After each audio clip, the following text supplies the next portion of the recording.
ማታ ሲተኛ ጧት የሚነሳ አይመስለኝም። ሻሃዳ አድርጌ ነበር የሚተኛው በቃ በጣም ስለሚደክመኝ ማለት ነው። ከዩኒቨርሲቲ ወጥተሽ ስራ ለምንድን ነው ያልጀመርሽው? እንዴት ነው ወደ አረብ ሀገር ሄድሽው? እስኪ እሱን ደግሞ እናንሳ። ከዛ እኔ ተሰማኝ እሷ ትላንት ሰልማ እንደዚህ ለዲን ተቆርቁራ እንደዚህ ይሄንን ቆንጆ መልኳን ለመደበቅ ይሄን አክል ከተሰማት እኔ ምንድነኝ የበታችነት ስሜት ተሰማኝ። የወለጋ ሰዎች አኗኗር እንዴት ነው? በተለይ ከእስልምና ጋር በተያያዘ ብዙ ይነሳል። ወለጋ ውስጥ ሙስሊም እንደሌለ አይነት ነገር ተደርጎ የሚታሰብበት ተጨባጭ አለና ከዛ በቃ ቆሜ ነበር ያለቀስኩት። ሱብሃንአላህ ብቻዬን እዛ ቤት ከሄድኩኝ ጥሩ ነገር እንደማይገጥመኝ ያውቃለሁ። የታወቀ ነው በቃ ይሄ። እኔ አንድ ማስታወሳት ጓደኛ ያለችኝና ለምን አትወልጂም አልኳት። እዛ አረብ ሀገር ነው የምትኖረውና እንደውም አንድ ምስጥር ልንገርሽ አለችኝ። እሺ አንዴ አርግዤ ባለቤቴ አስወርጂ ብሎኝ አስወረድኩ አለችኝ። እንዴ ሙስሊም አይደል እንዴ እሱ አልኳት። አላህን አይፈራም እንደዚያ ነገር ሐራም እንደሆነ አያውቅም ምናምን ነገር አልኳት። ወለጋ እንደሚባለው አይደለም። በጣም ጎበዝና ጠንካራ ሙስሊም አለ እዛ ውስጥ። በእርግጥ በቁጥራችን በጣም ብዙ እኩል ባንሆንም እዛ የሚበዛው በብዛት የፕሮቴስታንት ሃይማኖት ይበዛል በቁጥር። የሙስሊሞችም ቁጥር ያናክል በጣም ትንሽም የማይባል ቁጥር ነው ያለው። ሙስሊም ደግሞ በጣም ጠንካራና ጎበዝ በሃይማኖቱ የማይደራደር ሙስሊም አለ።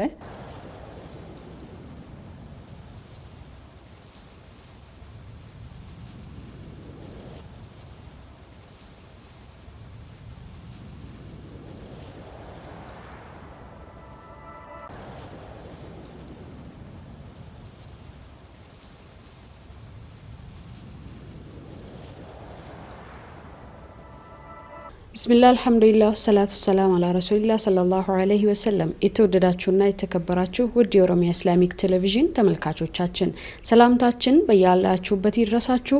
አሰላሙ አለይኩም ወራህመቱላሂ ወበረካቱ። የሱመያዎች ፖድካስት ነው። በሱመያዎች ፖድካስት ጠንካራ እህቶችን እዚህ በመጋበዝ ከህይወት ልምዳቸው እንዲያጋሩን በመጠየቅ የምንወያይበት ነው። ዛሬም እንደተለመደው እንግዳ ጋብዘናል። የዛሬዋ እንግዳዬ ዘይቱና መሐመድ ወይንም ሚስ ዘይቱና መሐመድ ትባላለች። መምህርት ነች። ከዘይቱና መሐመድ ጋር በሚኖረን ቆይታ ብዙ ነገር ትማሩበታላችሁ፣ ትደሰቱበታላችሁ ብዬ ተስፋ እያደረኩኝ እስከ ዝግጅታችን ፍጻሜ አብራችሁን እንድትቆዩ የምጋብዛችሁ እኔ ፕሮግራሙ አዘጋጅና አቅራቢ ራህመት ታጁ ከሌሎች የስቱዲዮ ባለሙያ ባልደረቦቼ ጋር በጋራ በመሆን ነው። መልካም ቆይታ። መርሃባ ዜድ። መርሃባ። ጥሪና አክብረሽ እዚህ ስቱዲዮአችን ድረስ ስለመጣሽልን እጅግ አድርጌ በአላህ ስም አመሰግናለሁ። እንኳን ደህና መጣሽ። እንኳን ደህና ቆየሽ። እኔን መርጠሽ እዚህ ፕሮግራምሽ ላይ ስለጋበዝሽ በጣም አመሰግናለሁ። ሽኩራን ጀዛኪላህ ኸይር። መርሃባ። ዘይቱና መሐመድ ብዬ ለማስተዋወቅ ሞክሬያለሁ መግቢያ ላይ። እስኪ አንቺ ደግሞ በይበልጥ ለሱመያዎች ፖድካስት ራስሽን በማስተዋወቅ እንጀምር። ዘይቱና ማነች? የት ነው የተወለደችው የሚለውን እናንሳ። ኦኬ። እኔ ስሜ ዘይቱና መሐመድ እባላለሁ። የተወለድኩት ወለጋ ሊጣ ወይም ምዕራብ ወለጋ። ከምዕራብ ወለጋ ደምቢዶሎ፣ ከደምቢዶሎ ደግሞ አንፊሎ አሺ የምትባል ከተማ ነው የተወለድኩት። አጂብ። እዛ ተወልጄ እስከ 7ኛ ክፍል እዛ ነው የተማርኩት። ከ8 እስከ 12ኛ ክፍል ደምቢዶሎ ከተማ፣ ከ8ኛ ክፍል እዛው አናው የሚባል ትምህርት ቤት ተማርኩኝ። ከ9 እስከ 12 ቄለም ሴኮንደሪ ስኩል ነው ተምሬ የጨረስኩት። ማሻአላህ። ከዛ 12ኛ ክፍል እንደጨረስኩኝ ጅማ ዩኒቨርሲቲ ነው እንጆይ ያረኩት። ግራጁዌት ያረኩት 2003 ጨርሼ 4 አካባቢ ነው የተመረቅ ነው ማለት ነው። ማሻአላህ። ይሄን ይመስላል ባጭሩ። ዋው ደስ የሚል ነው። ቃኘን። ከደምቢዶሎም ደግሞ አንፍሎ ነው አይደል ያልሽ? ከዛ በኋላ ደግሞ አሺ የምትባል ከተማ። ማሻአላህ በጣም ደስ ይላል። የወለጋ ሰዎች አኗኗር እንዴት ነው? በተለይ ከእስልምና ጋር በተያያዘ ብዙ ይነሳል። ወለጋ ውስጥ ሙስሊም እንደሌለ አይነት ነገር ተደርጎ የሚታሰብበት ተጨባጭ አለና ግን ደግሞ ጠንካራ ሰዎችን እናያለን። በተለይ ደምቢዶሎን ካነሳሽ ሀጂ አብዱልቃድር ይነሳሉ። በጣም ትልቅ አሊም ናቸው፣ ትልቅ አባት ናቸው። አላህ ይጠብቃቸውና እኔ ያው የተወሰነ አውቃቸዋለሁኝ ብዬ አስባለሁኝ። እና ከእስልምና ጋር የተያያዘ የማህበረሰቡ አኗኗር እንዴት ነው እዛ ወለጋ አካባቢ? ወለጋ እንደሚባለው አይደለም።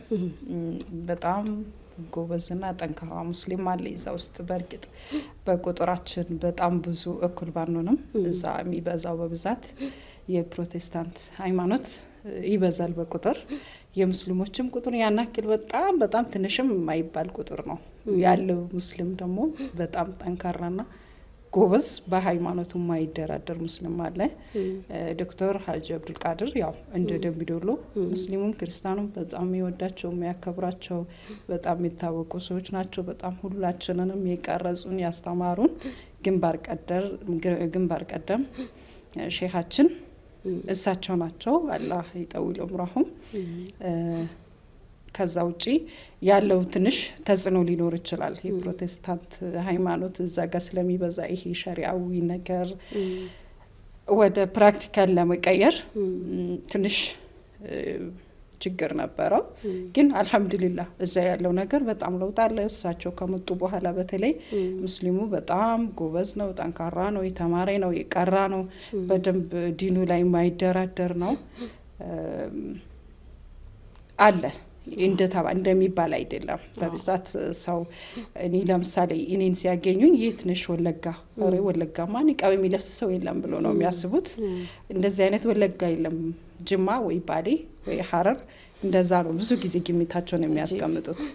እኔ ደግሞ ያንን ስለማ ቀደም ብዬ ወለጋ ነኝ፣ ከወለጋም ደምቢዶሎ ነኝ ይላቸዋለሁ።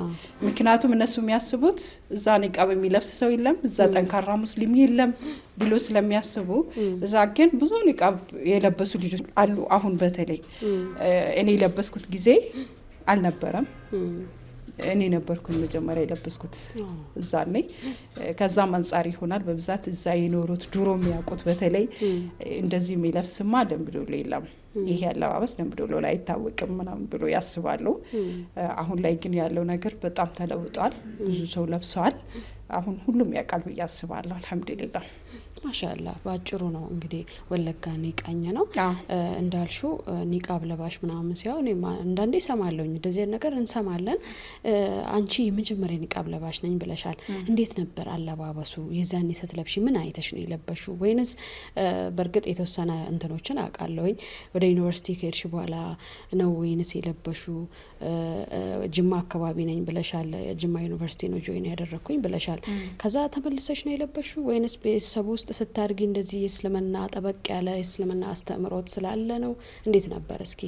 ኦኬ፣ በእኛ ጀነሬሽን በእርግጥ ኒቃብ አላየንም። እኛ አንድ ከነቀምት የመጣችው ኡስታዛ ነበረች እዛ ደምቢዶሎ አካባቢ። እሷ ብቻዋን ነበር የለበሰች። እሷ እንደራሱ ዱርዮች ይዘምቱበታል። ለእኛም አዲስ ነው የሆነ የኢስላም መገለጫ እንደሆነ በሀሳብ ዝም ብለን እንረዳለን እንጂ ብዙ ሰው እብድ ናት፣ እብድ መጣ፣ አዲስ እብድ ነው ምናምን እያሉ ነው እሷን ራሱ ሲያስቸግሯት የነበረው። ግን እሷ ጎበዝ ነበረች፣ በጣም ተጋፍጣለች ያንን ነገር። እኔ እሷን እያየው ሀሳቡም አልነበረኝም የመልበስ። ከዛ ወጣን። ጅማ ዩኒቨርሲቲ ሲገባ አየሁኝ በደንብ ብዙ ሰዎች ሲለብስ አይቻቸዋለሁ። የሚለብሱትን ሰዎች እወዳቸዋለሁ፣ አከብራቸዋለሁ። አንደኛ ሲጀመር ይሄ ኖርማል ሰው አይመስሉኝም፣ እንደ ማላይካ ነበር የሚቆጥራቸው። ይሄ ይሁን በቃ ለእነሱ የሚሰጣቸው የሰው እንትን አይደለም የሚሰጣቸው፣ የሰው ባህሪ አይደለም የሚሰጣቸው፣ እንደ ማላይካ ነው ማስባቸው። ከዛ ሰላም ለማለት ራሱ እነሱን እፈራለሁ። እነሱ በዚህ ከመጡ እኛ አሉ ጓደኞቼ ጅማ ዩኒቨርሲቲ ላይ ሆነን ማለት ነው፣ እኛ ደግሞ በዛ በኩል ነበር የምንወጣው። በጣም ነው የምንፈራቸው፣ የሚቆጡን ምናምን የሆነ ነገር የሚሉ ነው የሚመስለን። ከዛ አንጻር በጣም ነው የሚፈራቸው። ግን እወዳቸዋለሁ፣ አከብራቸዋለሁ። የሆነ የኢስላም መገለጫ መሆኑ ይሰማኛል። እሱ ነገር ነበር ዩኒቨርሲቲ ላይ እኔን እንድለብስ ያነሳሳኝ። አንደኛ የሚወደው አለባበስ ነበር ከመሰረቱ። ከዛ በጣም ይሄ ፍሬሽማን ላይ አናቅም ከሀገር ቤት እንደመጣን ያለ ነው። እንደነገርኩሽ ወለጋ አካባቢ ላይ ሂጃብ መልበስ ራሱ ለኛ ከባድ ነው። ምክንያቱም ትምህርት ቤት ላይ ያለው ቻሌንጅ አለ። አስተማሪዎች ሰላት አይፈቀድልንም ትምህርት ቤት ውስጥ። ይሄ መልከ መልበስ ጋር ተያዘ ራሱ ፈተና ላይ አትቀመጡም ተብለን ምናምን በጣም ብዙ ቻሌንጆች ይደርሱብናል። አይደለም ንቃብ ደረጃ ሂጃብ በመልበሳችን ራሱ በጣም ጥንካሬ ነው የሚያስፈልገው። ይሄ ማትሪክ ላይ ኢንትራንስ ላይ ምናምን ራሱ አውልቁ እየተባልን በጣም ብዙ ነው የምንቸገርበት የነበረው ማለት ነው። ስለዚህ ያን ያክል ስለ ንቃብ እውቀቱም የለንም። አይተንም አናቅም ፍላጎቱም አልነበረም እዛ ሂጂ ሳይ ግን እንደዚህ ለካይ ሙስሊም ሀገር በቃ ዱዓ አድርጌበት ነው ጅማ ይደረሰኝ ባይዘው አባቴ ሀገር ነው ጅማ እንዲደርሰኝ በጣም ዱዓ አድርጌበታለሁ በጣም ሱጁድ ወርጄበታለሁ እንደለመንኩት አግኝቻለሁ ሳገኝም ደግሞ እዛ ፍሬሽማን ላይ እነሱን በዚህ መንገድ ነበር የሚመለከታቸው ከዛ ከፍሬሽማን በኋላ ወደ እነሱ የመቀላቀል ሁኔታ መጣ እንዴት መጣ ቅርአት አለ የኛ አባች በጣም ጎበዝ ጥሩ አሚሮች ነበሩ ቅርአቶችን በጣም እንከታተላለን ጧት አለ ከሱብሂ በኋላ አለ ከመግሪብ እስከ ኢሻ ያለው ቅርአቶች አሉ ይሄ ዲናዊ ነገር ዩኒቨርሲቲ ላይ ካልተከታተልሽ በጣም አደጋ ነው ለብዙ ነገር ነው የምትጋበዡ ያለበለዛ ይሄ ዲን ውስጥ ወይ ሃይማኖት ውስጥ ገብተሽ ካልሆነ ከግቢ በጣም መጥፎ ነገር ይዘሽ የመውጣት እድሉ ሰፊ ነው ያ ስለሆነ እኔ ደግሞ አላማ ነበርኝ ለዛ ያንን አላማዬን ለማሳካት ሌላ ነገር ውስጥ የመግባት እንትን አልነበረኝም ስለዚህ በጣም ቀጥታ ከአንደኛ ሴሚስተር በኋላ ወደ ዲን ነበር የገባሁት ወደ መማር ይሄ ወደ መቅራት ምናምን ከዛ እንድለብስ በጣም ያደረገኝ አንድ የሰለመች ልጅ ነበረች ከጎንደር አካባቢ የመጣችው ከዛ እሷ ሰልማል በአራት ወሯ ምናምን በጣም ቆንጆዬ ናት ነገር ማሻአላህ በአራት ወሯ ቁርአን ቀርታለች ምናምን ከዛ ይሄ ዳዋ ታደርጋለች ይሁዲ ለኛ ለፍሬሾች ተብሎ ፕሮግራም ይቀርባል ለሴቶች ዳዋ ሲታደርግ እሷ ንቃብ ለበሰች እንዴት ነው የምትለብሰው በጣም ቆንጆ ነሽ ወይ ታምራለሽ ምናምን ነገር ተብላ እንዴት እንደዛ በዛ ደረጃ አባላለሁ ብላ ከዛ በቃ ከመስጊድ አልወጣም ንቃብ ሳለብስ አምጡልኝ ብላ ነው እዛ የለበሰችው ከዛ እኔ ተሰማኝ እሷ ትላንት ሰልማ እንደዚህ ለዲን ተቆርቆራ እንደዚህ ይሄንን ቆንጆ መልኳን ለመደበቅ ይሄን አክል ከተሰማት እኔ ምንድነኝ የበታችነት ስሜት ተሰማኝ እኔስ ቢለብስ ምን ይቀራል ለምን አለብስም እኔ ያላህ ፊት ለምን አልፈልግም ይሄ ሐሳብ አደረብኝ ማለት ነው ከዛ በኋላኛም ወደ ቅራት ገባን ብዙ ልጆች ነበሩ መጀመሪያ ይለበስኩት ጅልባብ ነበረ ጅልባብ ለበስኩኝ ከዛ ከጅልባብ በኋላ ደግሞ ለብዙ ጊዜ ንቃቡን ገዝቼ ሎከር ውስጥ አስቀምጫለሁ ውሳኔ ያስፈልጋል ለመልበስ ዱዓ ያስፈልጋል ቻሌንጆች ስላሉት ያው አመጣጤም ትንሽ አስቸጋሪ ስለሆነ ወደ ሀገር ሲገባ እሱ ነገር በጣም ውሳኔ ስለሚያስፈልግ በጣም ዱዓ አረኩበት ምናምን አልহামዱሊላህ የሆነ ቀን ጧት ተነስቼ ማሻአላህ ብዙ ጊዜ በህልም ነበር የምለብሰው ሳለብስ በፊት በህልሜ ለብሳለሁ ከንቃብስቶች ጋር አድራለሁ ምናምን ከዛ ያልኩኝ ይሄ ነገር ምንድነው ምናምን አልኩና አሰብኩኝ አንድ ቀን የሆነ ምርጥ ኡስታዝ ነበረን በጣም ይሄ ሞቲቭ የሚያረግ በቃ እንድለበስ እንድትለብሺ በጣም የሚያነሳሳ ኡስታዝ ነበርና ይሄ ጀናዛ አስተጣጣብን ሲያስተምረን ምን ይለናል ይሄ ከፈን ሲደረግ ለሬሳው ለጀናዛ ከፈን ሲደረግላት መጨረሻ ላይ ንቃብ ይደረግላታል ይሄው ዛሬ ያለበስሽው ሁሉ ዛሬ ትለብሻለሽ አለ ሱብሃንአላህ መልበስሽ እኮ አይቀርም አለ በህይወት ያለሽ ባትለብሽም ሲተጂ ወደ አኺራ ባዶ ፊትሽን አትሄጂም ለብስሽ ነው የምትሄጂው አለ በቃ ዛኔ ተስፋ ቆረጥኩኝ እንዴ ዛሬ መልበስ አለብኝ ምን እጠብቃለሁ አልኩና ወሰንኩኝ ገባው ለበስኩ ማለት ነው ስለስ ለሁሉም ሰርፕራይዝ ነበር የሆነው ምክንያቱም አንደኛ አልጠበቁኝም ሁለተኛ የመጣሁበት አካባቢ ተጫዋች ነኝ ሶሻል አብለኝ በጣም ከሰው ጋር ምርጥ ግንኙነት አለኝ አስተማሪዎች ጋር እንደዛው የተማሪዎች ሪፕሬዘንታቲቭ ምናምን እንደዛ ነገር ነኝና ይሄ ተነስቼ ባንድ እንደዚህ የሚቀየር አልመሰላቸው ስለብስ ለሁሉም በቃ ወይ ዘይቱና ኦሬዲ ቼንጅ ነበር ያሉት ሙሉ ግቢ በቃ ለበስኩ ተደበቅኩኝ አልহামዱሊላህ እስከዛሬ ቆይቼበታለሁ ከዛ ያለኝ የገጠመኝ ቻሌንጆች ብዙ ናቸው ንቃብ ሲለበስ ቀላል ነው ኔማው አይታወቅም ቻሌንጆቹ ግን በጣም ብዙ ናቸው በብዛት አሁን ቻሌንጅ አንዳንድ ሰው ከቤት ነው የሚጀምረው እናትና አባት ራሱ ላይ ቀበሉ ይችላሉ ብዙ ቤት ይሄ ዕውቀቱ ላይ ኖራቸው ይችላል ከዛ ደግሞ ይሄ ቻሌንጆቹን ለምን የሚሉ አሉ ብዙ ልጆች ከኛ ጋር የለበሱት ከቤት የተባረሩ አሉ። እናት አባታቸው በቃ ስለለበስሽ ብቻ አንፈልግሽም ተብሎ ከቤት ተባረዋል እነሱ። እኔ ጋር የነበረው ግን እንደዛው አይደለም። ለብሼ ሳለብስ በፊት መጀመሪያ ጅልባብ ለብሼ ነበር የገባሁት።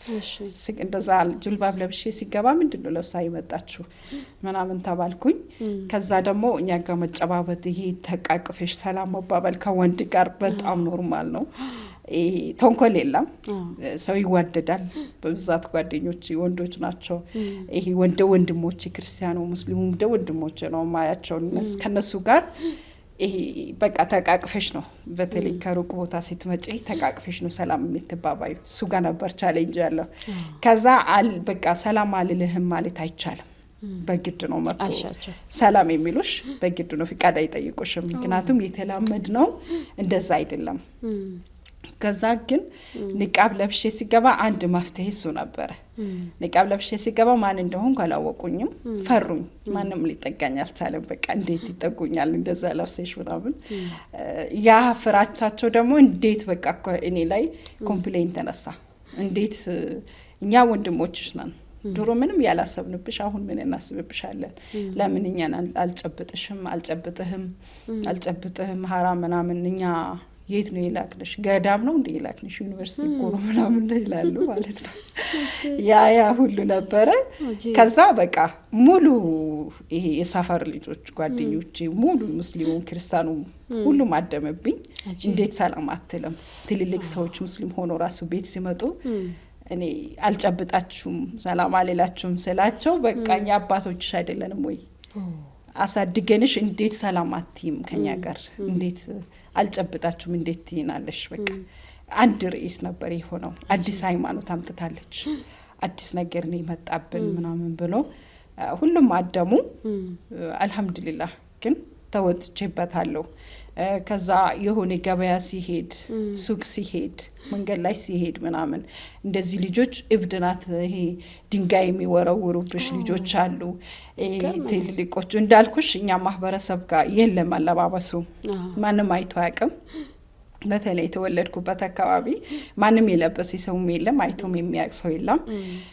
ከዛ በቃ ገበያ ምናምን ሲሄድ የሚሸጡትን ነገር ጥሎ የሚሮጡበት አጋጣሚ ሁሉ ነበረ። ጥሎኝ ይሄዳሉ። በቃ ምንድናት እቺ ደግሞ ይሄ ሰው አልመሰልኳቸውም። ራሱ ድምጼን ብቻ ነው የሚሰሙት። ስለዚህ በቃ የሚሸጡትን ጥሎ ይጠፋሉ፣ ይሮጣሉ። ሁሉም እያለ በዚህ ይሮጣሉ፣ እያለ በዛ ይሄዳል። እብድ መጣብን እያሉ ይሄዳሉ። ከዛ አንድ ቀን ብቻ በቃ ምርር አልኩና መጥቼ ዱዓ አረኩኝ። ያላ በቃ ሙስሊም ያለበት ቦታ ወሰደኝ። እዚህ አካባቢ መዝለቅ አልችልም ብዬ ዱዓ አረኩኝ። አልহামዱሊላህ አላህ ዱዓዬንም ሰምቶኛል። ያ ሁሉ ቻሌንጅ ነበረ። ሆኖም ግን አሁን ለምዷል፣ አውቋል። አሁን ቢሄድ ሌላ ሰውም ቢሄድ ዘይቱን አመጣች ነው የሚባለው። እሷ ናት መጀመሪያ ያመጣችው ይሄ ነገር የሚባል ነገር እኛ አካባቢ ላይ በደንብ ይስተዋላልና ይሄ ሁሉ ቻሌንጅ ነበረው። አልহামዱሊላህ እሱን ቻሌንጅ ተወጥቼበታለሁ። ከዛሬ ይደርሻለሁ። አልহামዱሊላህ ማሻአላህ። ይሄ ነበረ አልহামዱሊላህ። በጣም ደስ ይላል። ያው ቅድም እንዳነሳ ነው ወለጋ ላይ ሙስሊሞች አሉ። ነገር ግን የዲን ግንዛቤ ያን አይል አይደለም። ወለጋ ላይ ብቻ አይደለም በነገራችን ላይ በተለይ ከኒቃብ ጋር በተያያዘ እኔም ያደኩበት አካባቢ ጅማ ነው። ሆኖም ቅርብ ጊዜ ማለትም እኛ ትንሽ እያደግን እያለ ነው ይሄ ኒቃብ በብዛት የታወቀውና የመጣው እንደ ኢትዮጵያ ራሱ ማለት እንችላለን። እና ለዛ ገጠር አካባቢ ሲሆን ደግሞ ትናንሽ ከተማዎች ምናምን ሲሆኑ ደግሞ እንደዚህ አይነት ነገር ገኖ የመታየት አይነት ነገር አለና የዲን ግንዛቤ የሌለበት ቦታ ሙስሊም በብዛት ቢኖር አይደለም ወለጋ ላይ ሌላው ማህበረሰብ ከፍተኛ ቁጥር የሚይዝበት ይቅርና ሙስሊሙ ማህበረሰብ ከፍተኛ ቁጥር አለ የሚባልበት አካባቢ ላይም ድሮ ላይ እንደዚህ አይነት እንትኖች ጫናዎች ነበሩ ለማለት ያህል ነው። እንግዲህ አንቺ ዩኒቨርሲቲ ሄድሽ ማሻአላ በዛች ሰለምቴ ምክንያት ራስሽን ቆም ብለሽ አሰብሽ እኔ ከማን አንሳለሁ? እሷ ራሱ ትናንት ወደ እስልምና መጣ የእስልምና ጥፍጥና ከገባት ለምን ለኔ አይገባኝም አይነት ነገር ነው። እና ያም ኡስታዝ ደግሞ ተጽዕኖ አሳደረብሽ ዳዋው ማሻአላ ኒቃብ ለብሽ ለመጀመሪያ ጊዜ በእናንተ አካባቢ ኒቃብን አስተዋወቅሽ። ቻሌንጆቹ እንዳልሹ ያው ድንጋይ መወራወር እንደዚህ አይነት ነገር ውስጥ አለፍሽ ማለት ነው። መርሃባ ዩኒቨርሲቲ ቆይታ እንዴት ነበር ጅማ? ጅማ ዩኒቨርሲቲ ቆይታ በጣም ደስ የሚል ነበረ። በጣም የቀረጸኝ ሰው ያደረገኝ ዩኒቨርሲቲ ላይፍ ነው። ምክንያቱም እዛ ከብዙ ሰው ጋር ነው የምትኖሪው። ብዙ ባህል አለ፣ ብዙ የአይነት ሰው አለ። ይሄ በቃ ሶሻላብል የምትሆኝ ከተለያየ ሰው ጋር የምትኖርበት፣ በጣም ችግሮችን የምትጋፈጭበት፣ በጣም ብዙ ነገር ከአስተማሪ ጋር የሚመጣ ችግር አለ፣ ከተማሪ ጋር የሚመጣ ችግር አለ፣ እዛ ከዶርሚተር ጋር የሚመጣ ችግር አለ። ያንን ሁሉ ችግር የምትወጭበት ያው ጎበዝ ሆነሽ ጠንካራ ደፋር ሆነሽ ምናምን ነው። ያለበለዛ አይቻልም። ብዙ ሰው አሁን ዩኒቨርሲቲ መሄድ ይፈራል። በተለይ እኛ ከክፍለ ሀገር ስለሄድን ቻሌንጆች ለኛ ብርቃችን አይደለም። ብዙ ችግሮችን አሳልፈን ነው ያደግነው አይደለ? ስለዚህ ለኛ ዩኒቨርሲቲ ለኛ ኢንጆይ ነው የምናደርገው። ኛ ችግሩን ያናክል አናካብደም። ይሄ ብናጣም ለኛ አዲስ አይደለም። እንዳውም ለኛ ሞር ዩኒቨርሲቲ ለኛ ምርጥ ነገር ነበረ። ጥሩ ምቹ ኢንቫይሮንመንት ነው። ግን አንዳንዴ በጣም የሚያስቸግሩ ሁኔታዎች አሉ። የምትፈልጊው ነገር ይኖራል። የምትፈልጊው ነገር በምትፈልጊበት ሰዓት አታገኝም። ተቃራኒ ነው ነገራቶች ብዙ ጊዜ። ከዛ ውጪ የነበረው ነገር እኔ ከአስተማሪ ጋር የነበረኝ ሪሌሽን በጣም ምርጥ ነበረ። ከዛ በጣም ደስ የሚል ነገር ማልረሳ ነገር የጀማዓ ፕሮግራም ነበረን። የጅማ ዩኒቨርሲቲ የጅማ ሙስሊም ጀማዓ ዩኒቨርሲቲ በጣም ደስ የሚል በጣም ብዙ ትውልድን የሚቀርጽ ብዙ ኪታቦችን የቀራንበት ብዙ እኔ በነገራችን ላይ መጀመሪያ አካባቢ እኛ ቀርተናል ቁርአን ለመቅራት ችግር የለብኝም። ቁርአን ቀርተናል ኪታቦችን ይሄ ተውሂድ ምናምን እሱሱ ምናምን ችግር የለብንም። በደንብ ቀርተን ነው ይሄድ ነው። ከዛ ከተለያዩ ሀገር የሚመጡ ልጆች አሉ። እነሱ ደግሞ ምንም ነገር አያውቁም። እነሱ ምንም የማያውቁ ልጆች ጎበዝ ከሆኑ ዩኒቨርሲቲ ላይ ምን አይነት እድል አለ? ያንን ቁርአን አክትመሽ ሀፍዝሽ የመውጣት እድል አለ። በቃ እዛ ላለ ብሎ የተቀመጡ ሰዎች በጣም ብዙ ናቸው። ይሄ ምንም ሳታቂ ገብተሽ በደንብ አውቅሽ ዓለም ሆነሽ የምትወጭበት ግቢ ነው። ከዛ ደግሞ በቃ ይሄ ችሎታሽን ታሌንትሽን የሚታወጭበት ይሄ ራስሽን በደንብ ነው እዛ ጋር። እኔ እዛ በጣም ደስ የሚለኝ ምንድነው ይሄ አማርኛ በጣም ያስቸግረኝ ነበር። እንደ ወለጋ አማርኛ የለም አናውቅም እኛ ምንም እናውቀው ታሪክ የለም። ወደ ነቀምት ምናምን ስንጠጋ ነው የሰማነው ማለት ነው። ከዛ ወደዛ ስንሄድ ከባድ ቻሌንጅ የነበረው የቋንቋ ነው። በቃ ከትምጣ እሱ ነገር ነበር ለመቅራት። የአፋን ኦሮሞ ያናክል አይደለም አማርኛ ነው በብዛት ያለው። ግን እኔ መጀመሪያ ዓላማ የነበረው ቋንቋ መልመድ ነበረ። ቋንቋ መልመድ ዓላማዬ ስለነበረ ከዛ በቃ መጀመሪያ ያደረኩት ነገር ብኖር ዶርሜን አማርኛ ብቻ ከሚያወሩት ልጆች ጋር ነው ያደረኩት።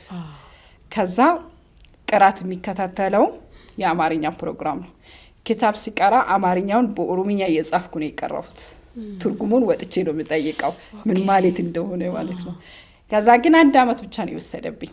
ማሻአላህ ከ1 አመት በኋላ በደንብ ወደ ጀማዓ ገባሁኝ። አማርኛዬንም ግማሽ በደንብ ማውራት ጀመርኩኝ።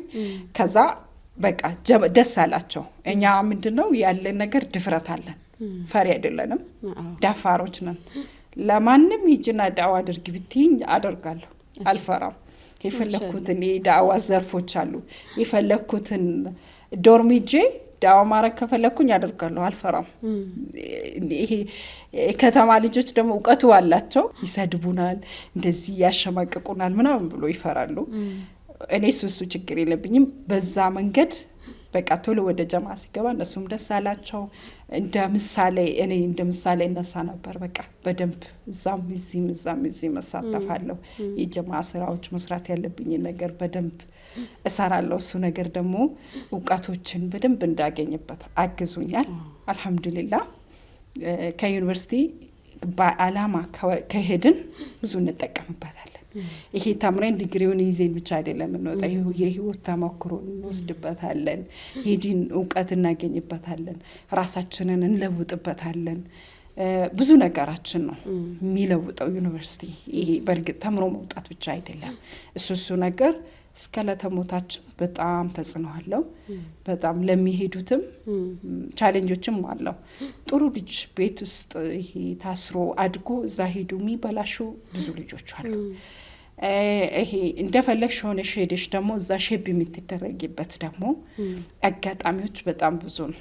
ዋናው ምንድነው ጓደኛሽን ማሳመር። የምትይዥው ጓደኛ ጥሩ ከሆነ አላማሽን ካሳመርሽው ጥሩ የመሆን እድሉ በጣም ሰፊ ነው። ከዛ ውጪ እኔ ከአስተማሪ ጋር ያለኝ ግንኙነት በጣም ጥሩ ነበረ። አስተማሪዎቼ በጣም ይወዱኛል በጣም። ከዛ ውጪ ብዙ እዛ ዩኒቨርሲቲ የሚነሳ ችግር ቢኖር ከአስተማሪ ጋር የተያያዘ ቻሌንጅ ነው። እኔ ግን እሱ ችግር አልነበረብኝም። አልሐምዱሊላህ ጥሩ ነው የሚባል ህይወት ነው ያሳለፍኩት። እኔ የማልረሳው ድጋሚ የት ብሎኝ እኔ እዛ ድጋሚ ሄጄ እዛ መኖር ነው ደስ የሚለኝ እና ይሄ ነበር የዩኒቨርሲቲ ህይወት አልሐምዱሊላህ። ዋው ደስ የሚል ነገር ነው። ብዙ ነጥቦችን ቃኝተናል። የጅማ ላይ እንዳልሹ ነው በተለይ ከቋንቋ ጋር በተያያዘ ያነሳሽው ነጥብ አለ። አፋፍ ነው ሁለቱም ያው አማርኛም ኦሮምኛም በብዛት ደግሞ እንደዚህ ዳዋ ምናምን ነገር ሲሆን በተለይ ከተማ ላይ ሲሆን በአማርኛ እንትን የሚሉበት አጋጣሚዎች አሉ። ያንን አምናለሁኝ። ብዙ ሰዎች ወደ ዩኒቨርሲቲ ሲሄዱ አይደለም ሲሄዱ ይቅርና ከወጡም በኋላ በጥሩ ነገር አያነሱም በርካቶች ማለት እንችላለን። በጣም ቻሌንጆቹን በብዛት የሚያነሱበት አጋጣሚ ነው ያለው። አንቺ ደግሞ ለዓላማ ስለሆነ እርሹ ተጠቅመሽበት ነው የወጣሽው። እናም ብዙ መልእክት ነው እዚህ ውስጥ እንግዲህ የምናገኘው። ለምን ሰዎች እዛ ሲሄዱ የሚበላሹበት አጋጣሚ አለ። ያ ከምን የተነሳ ነው? አንድ ዓላማ ካለ መኖር ነው። አንድ እኔ ለምንድን ነው መማረው? የወደፊት እቅዴ ምንድነው? ያንን ካለ ማሳመር ነው። ሁለት ደግሞ ያነሳሽው ነጥብ ያው ጓደኛ ካለ መምረጥ ነው የሚለውን አንስተሻል። ኢንሻአላህ ይሄንን ፖድካስትም ለሚመለከቱ ታዳጊዎችም ይሁን እናቶችም ወደ ዩኒቨርሲቲ ልጆቻቸውን ስልኩ ዓላማ ማስጨበጥ እንዳለባቸው እንደዚህ ግንዛቤ ይዞ እንዲመለሱ ተጠቅመውበት ዩኒቨርሲቲ እንዳልሽው ነው ቅድም ዲግሪ ብቻ ይዞ ማውጣት ሳይሆን በቂራአትም እንትን ተብሎ አሁን ላይ ማሻአላ ጥሩ እንደዚህ ሙስሊም የሚበዛበት ኤሪያ ላይ ዩኒቨርሲቲዎች ዱንያዊ እውቀትን ብቻ ሳይሆን ለአኺራም ስንቅ የሚሆን እንዲሆን አድርጎ እንትን የማለት ሁኔታዎችን የማመቻቸት ነገር አለ። ያንን እድል ደግሞ ሁሉም ሰው ሊጠቀምበት ይገባል የሚል መልእክት ነው የሚያለኝ። ጀዛኪላሁ ኸይረን። ከዩኒቨርሲቲ ወጣሽ፣ ከዛ በኋላ ወደ ስራ ዓለም አይመስለኝም የገባሽው፣ ወደ አረብ ሀገር እንደዚህም ነካክተሻል ይመስለኛል። ከዩኒቨርሲቲ ወጥተሽ ስራ ለምንድን ነው ያልጀመርሽው? እንዴት ነው ወደ አረብ ሀገር ሄድሽው? እስኪ እሱን ደግሞ እናንሳ። ቴንክ ዩ ጀዛኪላሁ ኸይር።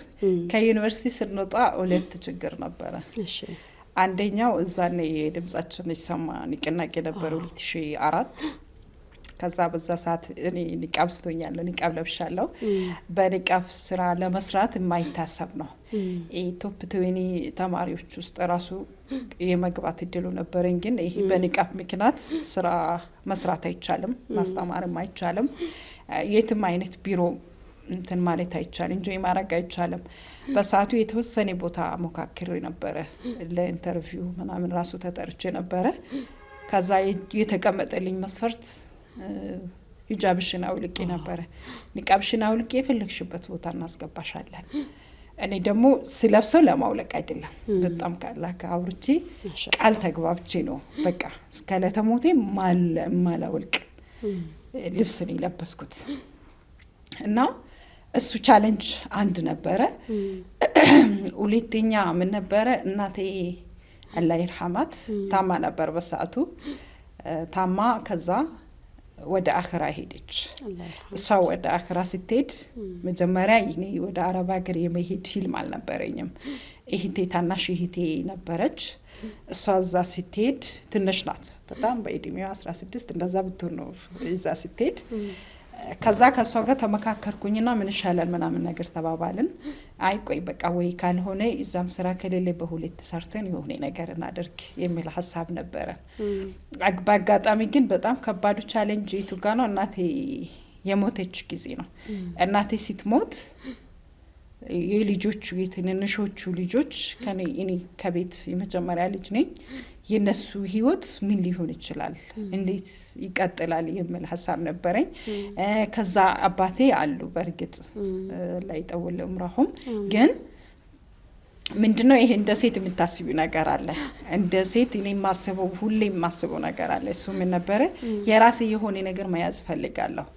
የራሴ የሆነ ነገር መያዝ ሲፈልግ ይሄ ዝም ብዬ ዛኔ አግብቼ ትዳር ይዤ መቀመጥ ይቻላል በቃ ብዙ ተጀምሮ የቀሩ መንገዶች ነበሩ። እነዛ ሁሉ ቻሌንጆች ነበረ። ግን ወደዛ እንዲሄድ የወሰንኩበት አንድ እዚህ በኒቃቤ ምክንያት ስራ መስራት አለመቻሌ ነው። ሁለት ደግሞ እናቴ በመሞቷ በቃ ተስፋ ወደ መቁረጥ ሂደት ነው የሄድኩት። ከዛ እዛ ሂጄ ቢያንስ የተወሰነ ነገር ወይ እነሱን ለመደገፍ የተወሰነ ትንሽ ነገር ከዛ በተረፈው ደግሞ 2 አመት ብቻ ሰርቼ መጥቼ አላማዬ ነበረው 2 አመት ብቻ ሰርቼ ወደ ሀገር ተመልሼ በቃ የሆነ ትንሽ ነገር የራሴ የሆነ ነገር መክፈት ነበር አላማዬ። ይሄንን አላማ አድርጌ ነው ወደዛ የሄድኩት። ፕሮሰሱን ሲጀምርም 1 ወር ነው የወሰደብኝ። ከ1 ወር በኋላ ቀጥታ ወደ ሳውዲ አረቢያ ነው የሄድኩት። እዛ ሲሄድ ግን አንድ ጥሩ በጣም እኔ አሁንም ሰው አረብ ሀገርን በብዙ ነገር ያነሳል፣ በመጥፎ ነገር ያነሳል፣ ብዙ ነገሮችን ሄዶም የመጣ ይሄ እንደ አቀባበላችን ነው ብዬ ነው ማስበው። እኔ ሲሄድ በጣም ዱዓ አድርጌ ነው የሄድኩት። በጣም ከአላህ ጋር አውርቼበታለሁ። እንዳልኩትም እኔ 2 አመት ጽፌ ነው የሄድኩት። ከ2 አመት የበለጠ እዛ መቆየት የለብኝም። ይሄንን አላማ አድርጌ ነው የሄድኩት። ግን እዛ ስደርሽ አንዳንዴ ነገራቶች አንቺ የምታስቢው ሌላ ነው የሚሆነው ሌላ ነው። እዛ ሲደርስ አጋጣሚ የደረሰኝ ቤት ዱዓ እንዳረኩት ሆኖ ስራው ግን በጣም ከአቅሜ በላይ ነበረ። እኔ ማልችል አይነት ስራ ነበረ፣ አጠር አድርጌ ለመግለጽ ያክል ማለት ነው። ከዛ ሆኖም እንደነገርኩሽ ዩኒቨርሲቲ ላይ ጥሩ የጀማዓ ፕሮግራም ላይ ነበርኩኝና ጥሩ ሁኔታ ላይ ነበርኩኝ። ከዛ ያ ነገር ምንድነው የነሱ ሐቅ እኔ ላይ እንዲቀር አልፈልግም። ስለዚህ እንደምንም 2 አመት መስራት እንዳለብኝ እንደምንም ጅዬ መስራት እንዳለብኝ ነው የወሰንኩት። ያንን ውሳኔን በጥንካሬ መወጣት አለብኝ ብዬ ነው ማስበው። ስራው ከክብደቱ የተነሳ ማታ ሲተኛ ጧት የሚነሳ አይመስለኝም። ሻሃዳ አድርጌ ነበር የሚተኛው በቃ በጣም ስለሚደክመኝ ማለት ነው። በቀን ቢያንስ 16 ሰዓት እሰራለሁ በቀን ማለት ነው። ቤተሰቦቹ 9 ናቸው። ቤተሰቦቻቸው አግብቶ የፈቱ ቤት ውስጥ አሉ። በእርግጥ ልጅ 1 ብቻ ነው ያለው። ልጅ የሌለበት ብዬ ነው ዱዓ ያረኩት። ትክክለኛ ዱዓ ያገኘሁበት እዛ ጋር ነበረ። ሰዎቹ ከሞላ ጎደል በጣም ጥሩ ናቸው። ጥሩ የሆኑበት ምክንያት ደግሞ ምንድነው የኔም አያያዝ ነው። ይሄ ሌላ እኔን የሚመክሩኝ ምንም ነገር አልነበረም። ቋንቋ ነው መጀመሪያ ላይ ትንሽ ቻሌንጅ የነበረው። ኢዛኔ ኢንፎርሜሽን የለም እንዳሁኑ ሲዮስ የለም። ብዙ ሁሉም ነገር ዛት ሲንደርስ ሁሉም ነገር ለኛ አዲስ ነው። ይሄ ቋንቋዎችን ምንም እናውቀው ታሪክ የለም። የአረብኛ ይሄ እኛ ይቀራነው አረብኛና እዛ ሄደሽ የምታወሪው አረብኛ አንድ አይደለም። እና እሱ ነገር የተወሰነ ያደናግራል። ሆኖም እነሱ አረቦቹ ሳይኮሎጂካሊ ያቆሻል መጀመሪያ ምን አይነት ሰው እንደሆንሽ ማለት ነው። ከኒቃብ ጋር ነበር። አሁንም እነሱ ኒቃብ ለብሰሽ ስራ መስራት አይታሰብም እነሱ ጋር። እኔ እሱንም የተወሰነ መማሩ የሚጠቅመው እዚህ ጋር ነው። ሲስተም ነው የተጠቀምኩት። ኒቃብ ስትነኝ ምናምን ብዬ ሳይሆን ለብሼ ሲገባ ራሱ በጣም ገርሟቸዋል። ሰራተኛ እንደዚህ ለብሶ ሲገባ አይቶ ስለማያውቁ እንት ለሐበሺ ያነሽ አንቺ ምናምን ነገር ስትለኝ አዎ አልኳት።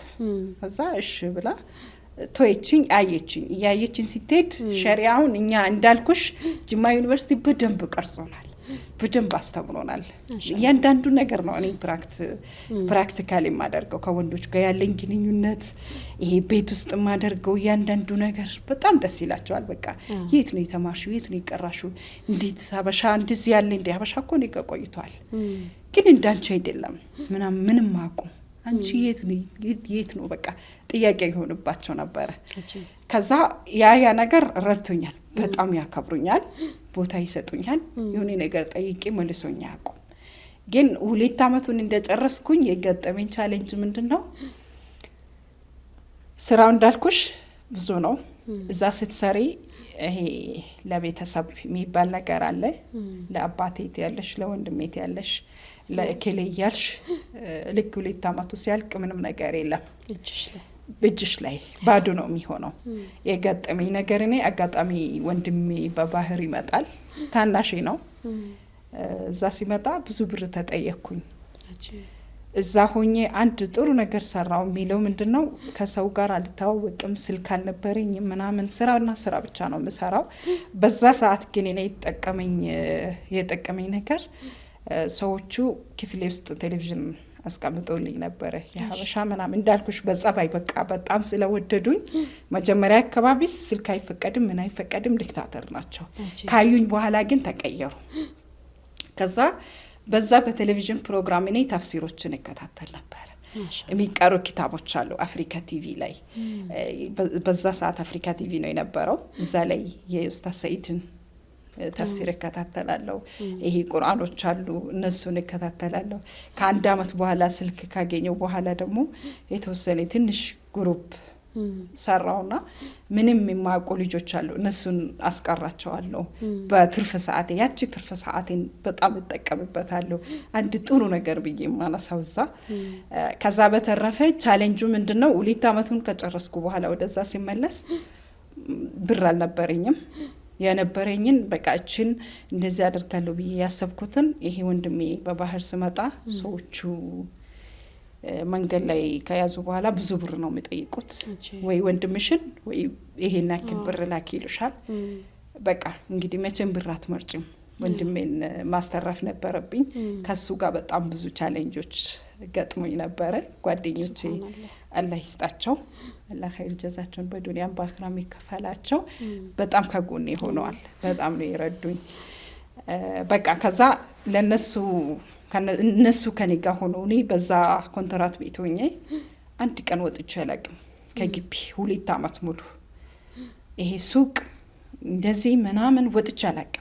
ግቢ ውስጥ ነው በቃ ሰማይ ብቻ ነው ወደ ላይ የማየው። ከዛ ውጭ ከግቢ ውጭ አስፋልቱ ምን እንደሚመስል የማውቀው ታሪክ የለም። ሰው ቤትም አልሄድም፣ ይመጣ ሰው ይመጣል እንጂ እኔ ወጥቼ አላውቅም 2 አመት ሙሉ። ልክ ሲጨርስ ግን ብሩም የለም ጉልበቴም የለም፣ አልቋል።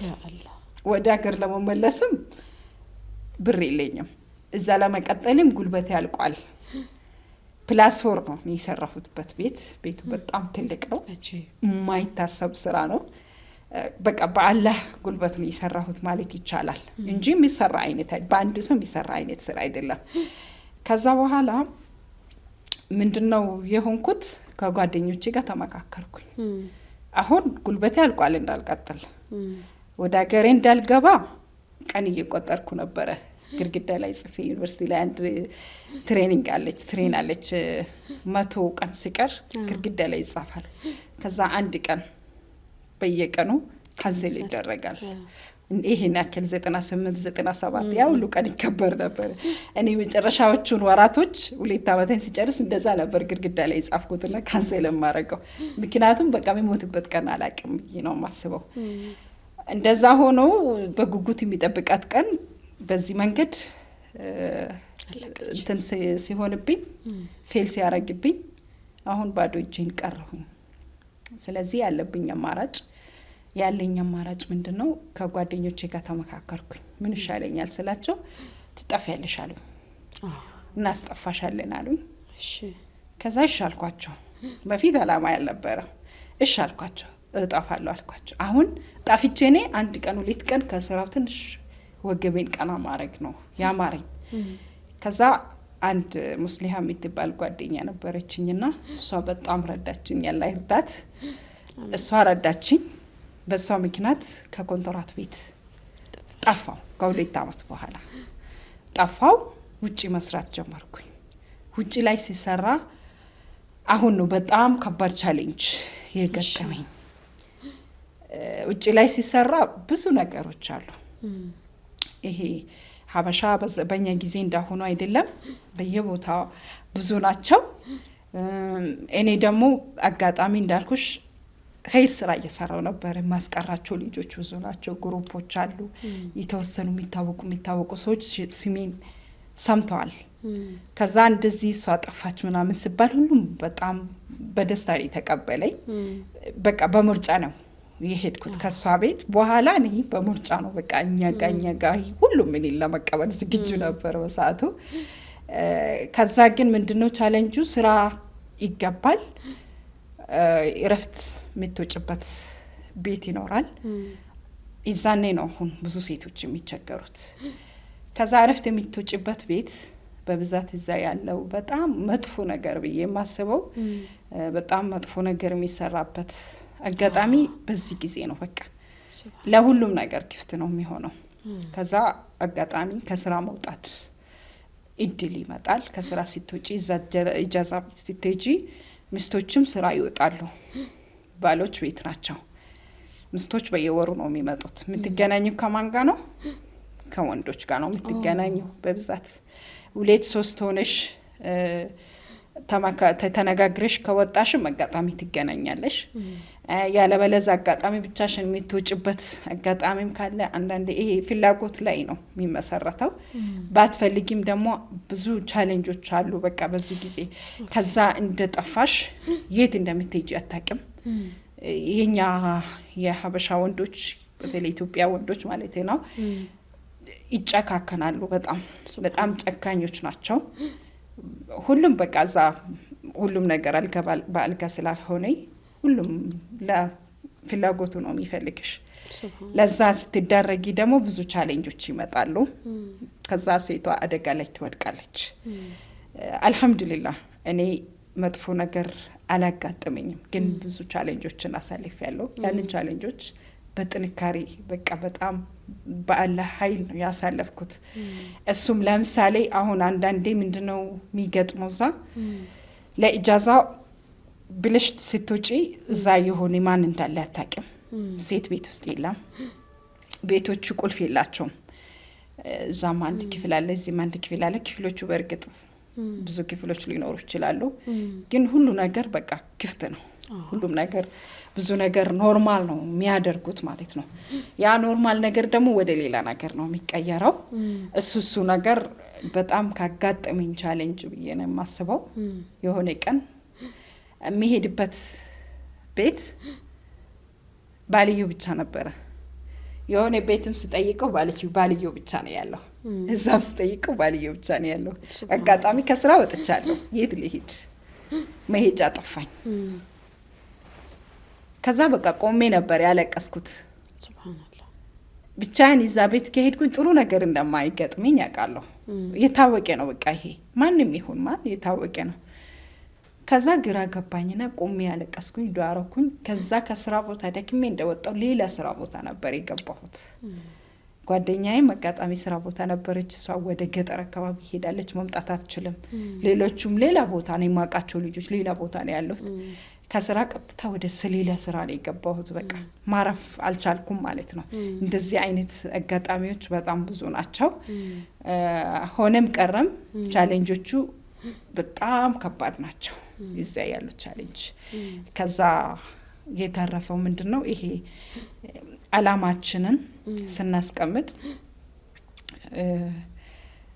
ይሄ የሆነ ቀይ መስመር ካልተሰመረበት ለሴቶች በጣም ቻሌንጅ ነው አሁን ሁሉም የተማረም ያልተማረም ይሄዳል እዛ ሲደርስ ብዙ ነገር ያጋጥማል ከአረቦቹ ወደ አረብ ቤት ሲቴጂ የኛም ፐርሰናሊቲ በርግጥ ይወስናል እኔ አንድ ለማለት የሚፈልገው ብዙ ሰዎች ሄደው የመጡት ለመሄድም የሚያስቡት በመጥፎ የሚስሉ ሰዎች አሉ አረቦች መጥፎ አይደሉም ባይዘው በጣም ጥሩ ናቸው የኛ አያያዝ ግን ወሳኝነት አለው አንድ እሱ ነው ሁለት ደግሞ አላማችን እኛ አላማ አድርገን ስንወጣ አንድ ወሳኝነት ያለው እዛ ጋር ነው አላማ አድርገን ስንወጣ ለምን ወጣው እንዴት ወጣው መች መለሳለሁ የሚባል ነገር አለ እዛ ስንራስ በተለይ ከኮንትራት ቤት ሲጣፊ ትረሻለሽ ይሄ ወደ ሀገር ቤት ለመግባት እዚህ ያለው ሰው እንድትገቢ አባራታታም ምን በወጣሽ እዛ ቢቀርብሽ ይሻላል እኛም መሄጃ ጠፍቶ ነው ይልሻል ጥሩ ነገር ስለኛ ጥሩ ስለዚህ ሀገር ጥሩ ነገር የሚነግርሽ እንድትገቢ የሚያጓጓሽ ነገር አትሰሚም ፖለቲካውም ዘርፍ በዩ የምኑም በዩ የኑሮ ሁኔታውንም በዩ አንድ እንድትገቢ ወደ ሀገርሽ እንድትመጪ የሚያደርግሽ አንድ ሰው የለም ያ ደግሞ እዛ እድሜሽን እንድጨርሽ ያደርግሻል። የሰው ቤት እየሰራሽ ነው እድሜሽን የምትጨርሺው። በብዛት ያለገቡ አሉ ሳታገቢ ሳትወልጂ ምንም የራስሽን የሆነ ነገር የራስሽን ህይወት ሳትኖሪ እዛ ስትኖሪ ሰውነትሽን አትሽ ነው የምትኖሪ። እንደ ሰው አይደለም የምትታዩ። በቃ ሸጋላ ነሽ፣ ሰራተኛ ነሽ፣ የሆነ ተራ የሆነ ነገር ነሽ ማለት ነው። ብትሞችም የሆነ ተራ ሞት ነው የምትሞቺው። ስትኖሪም እንደዛው የፈለገ ቢደላሽ እንደ ሰው ተቆጥረሽ አይደለም የምትኖሪ። ሰው ሆነሽ ተከብረሽ ሳትኖሪ ነው እዛ ሀገር እድሜሽን የምትጨርሺው ማለት ነው። ችግር ያለው እዛ ጋ ነው። ሰው የማይረዳው እዛ ጋ ነው። ይበላል፣ ይጠጣል፣ በእርግጥ ይለበሳል። የፈለግሽውን መልበስ ትችላለሽ፣ የፈለግሽውን መብላት መጠጣት ይቻላል። ግን ሰውነትሽን ይሄ ክብርሽን የሚባል ነገር ከራስሽም ሰው አታገኝም፣ ከነሱም አታገኝም። ያንን ሳታገኝ ነው ያንን ህይወት የምትኖሪውና ከዛ ደግሞ ወደዚህ ለመምጣት ደግሞ የኛም ሰው ከዚህ በላይ ደግሞ ይጠብቅሻል። ቻሌንጆች እዚህም ይጠብቁሻል፣ እዛም ያለው ቻሌንጅ አለ። በቃ በመሀል ሰው ምን ይሆናል? ከሁሉም ከዚህም ከዛም የለሽም። በቃ ዝም ብለሽ መኖር ነው የሚሆነው ማለት ነው። ያለ አላማ ዝም ብሎ በቃ አየር ላይ መኖር ነው የሚሆነው። ብዙ ሰዎች ህይወታቸው በቃ በአረብ ቤት ጓዳ ነው የሚያልቀው። በቃ 20 አመት 25 አመት 30 አመት ለምንም ሳይሆኑ መጨረሻ ላይ ይመጣሉ። ለምንም እዚህም ደህና ኑሮ ሳይኖሩ እዛም ሳይኖሩ ህይወታቸው አየር ላይ ያልቃል። አየር ላይ ነው የሚያልቀው።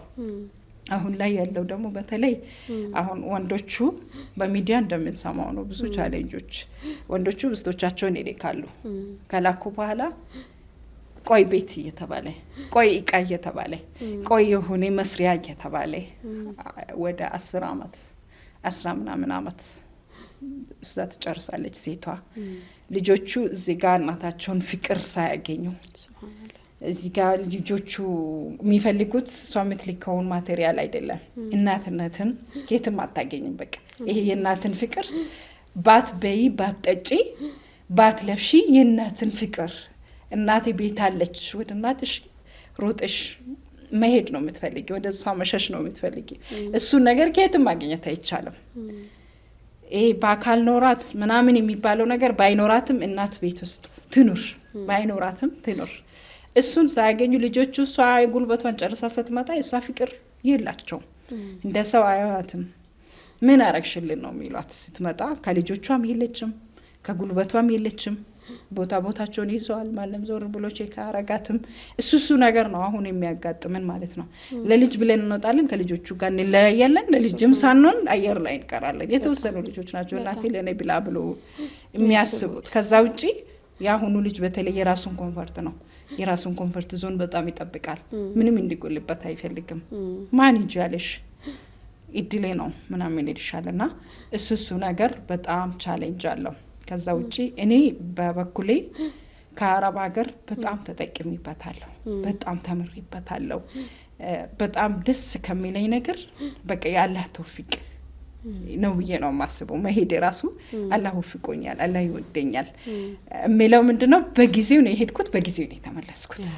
አንደኛ ተምሬ ግቤን አድርሻለሁ። አንድ ግብ ተማርኩኝ፣ ጨረስኩኝ፣ ተመረኩኝ። ከዛ ለዛች መስሪያ ብዬ ደግሞ ወጣሁኝ። ለመስሪያ ብዬ በወጣሁበት ጥሩ ኸይር ስራዎችን ለመስራት ሞክሬያለሁ። ጥሩ እህቶችን አፈራሁኝ። ጥሩ ስራ ብዬ የማስበው ብዙ ነገሮችን ሰርቻለሁኝ። ለራሴ ይሄን ያክል ይሄ ብዙ ነገር ባልይዝም ግን የሆነች ትንሽ መሰረት ይዤ መጥቻለሁ። ወደዚህ ሲመጣ የራሴን ስራ ለመስራት ሀሳብ ነበረኝ። የራሴን ስራ ለመስራት ሳስብ ብዙ ብር ኖሮኝ አይደለም፣ በትንሽ ብር ለመስራት። እዚህ እንደምታውቂው ሰው ከአረብ ሀገር የመጣ ሰው እንደ በግ ነው የሚቆጥረው። እዚህ ያለው ሰው እንደ ሰው ሳይሆን እንደ በግ፣ ሁሉም ሊበላሽ ነው የሚሮጠው። ዘመድም ይሁን ይሄ ባዳም ይሁን ሁሉም ያንቺን ብር እንዴት አድርጎ ማጥፋት እንደሚፈልግ መጥፊያ መንገድ ነው የሚፈልግለት።